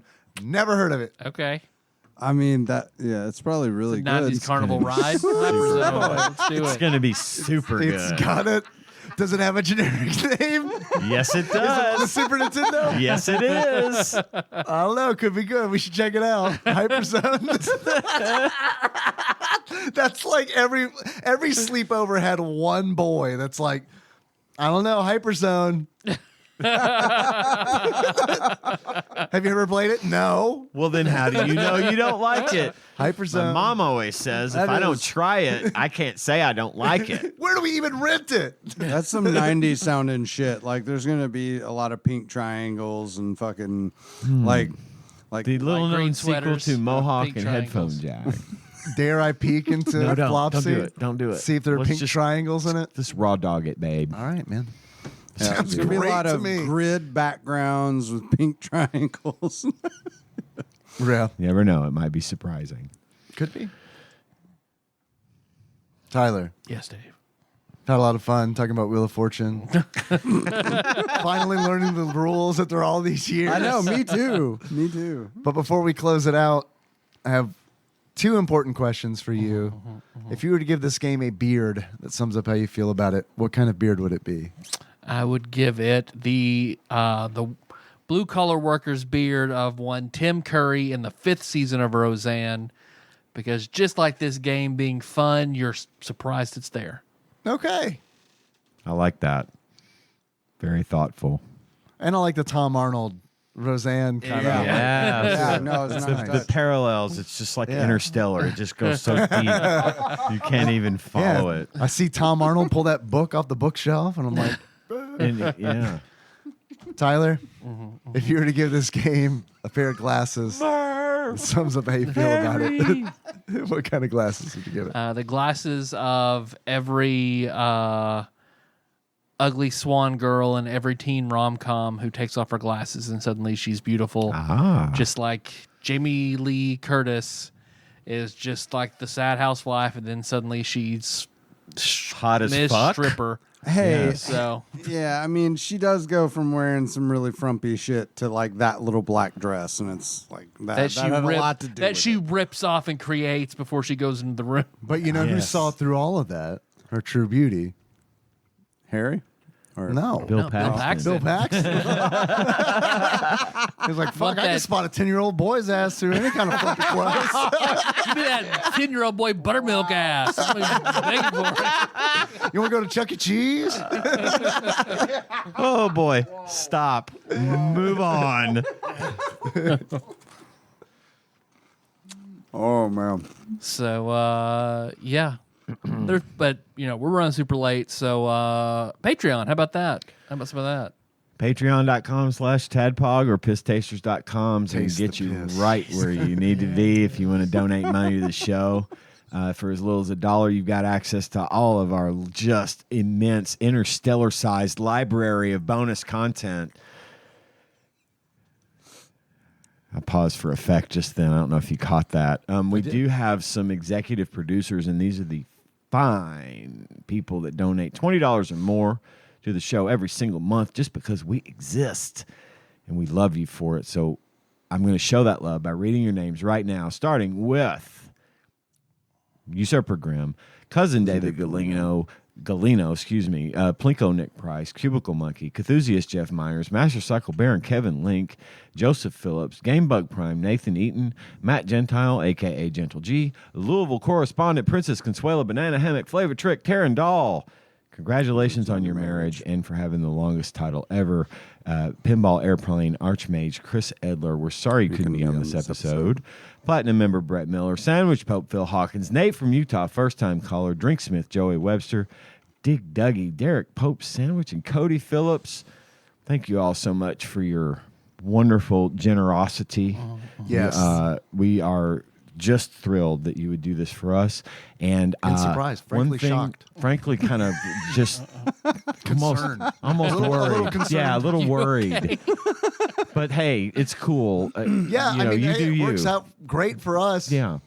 We're not going to argue. We're not giving the money back. So just that's all there is to it. Yeah, we can. We can. Spend it It's all literally on been Wheel of spent Fortune video games. on Wheel of Fortune and Horse Track Family. Anyway, Bottles for all this piss. thanks as always to our backlog banisher Dane, who gives up his time each and every single week to put our show on YouTube.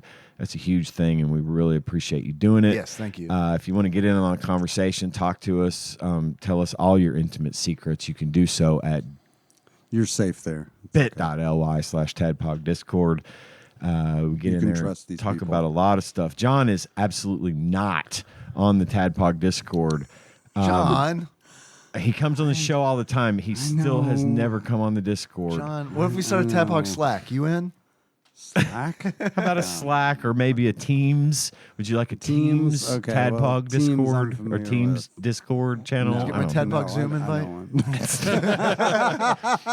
That'd If be I a fucking Skyped interesting you, if I Skyped team- you, would you get in on the Zoom conversation? But you can do that at bit. Skype's still a thing? Yeah. Okay. Unfortunately, barely. bit.ly/Tadpog Discord. Spread the word. Let people know about the show. I got one more thing to say.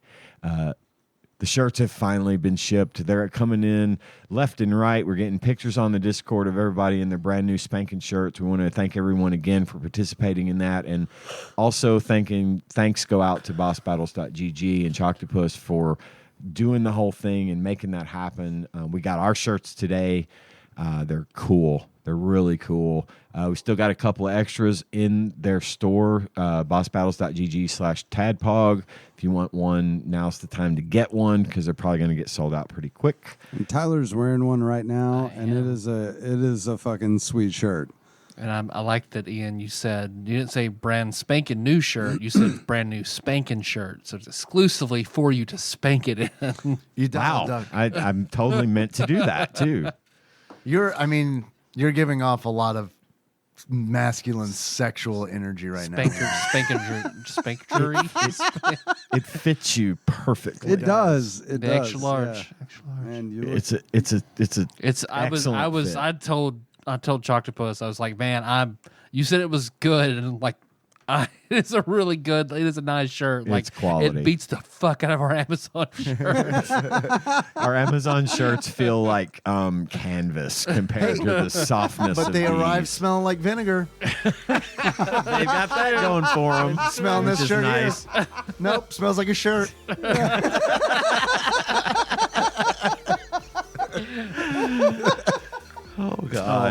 Our theme song is Moves by Sycamore Drive. We'll do that track from the show notes at TADPOG.com. Hey, you guys, want to close it out? As Arnold Schwarzenegger or Tom Arnold, whatever. A character. Your favorite Arnold? Your favorite Arnold. Okay. So until next time, Tropical Capricorn. Sean, what were you?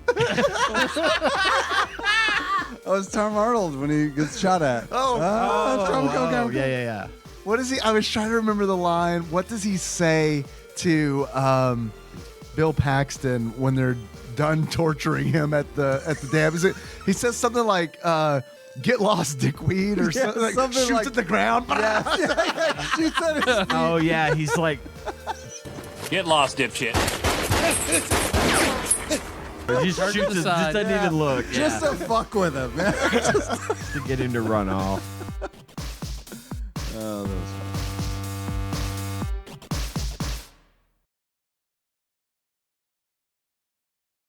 Keep going. Well, what? What scene was it? What scene was it?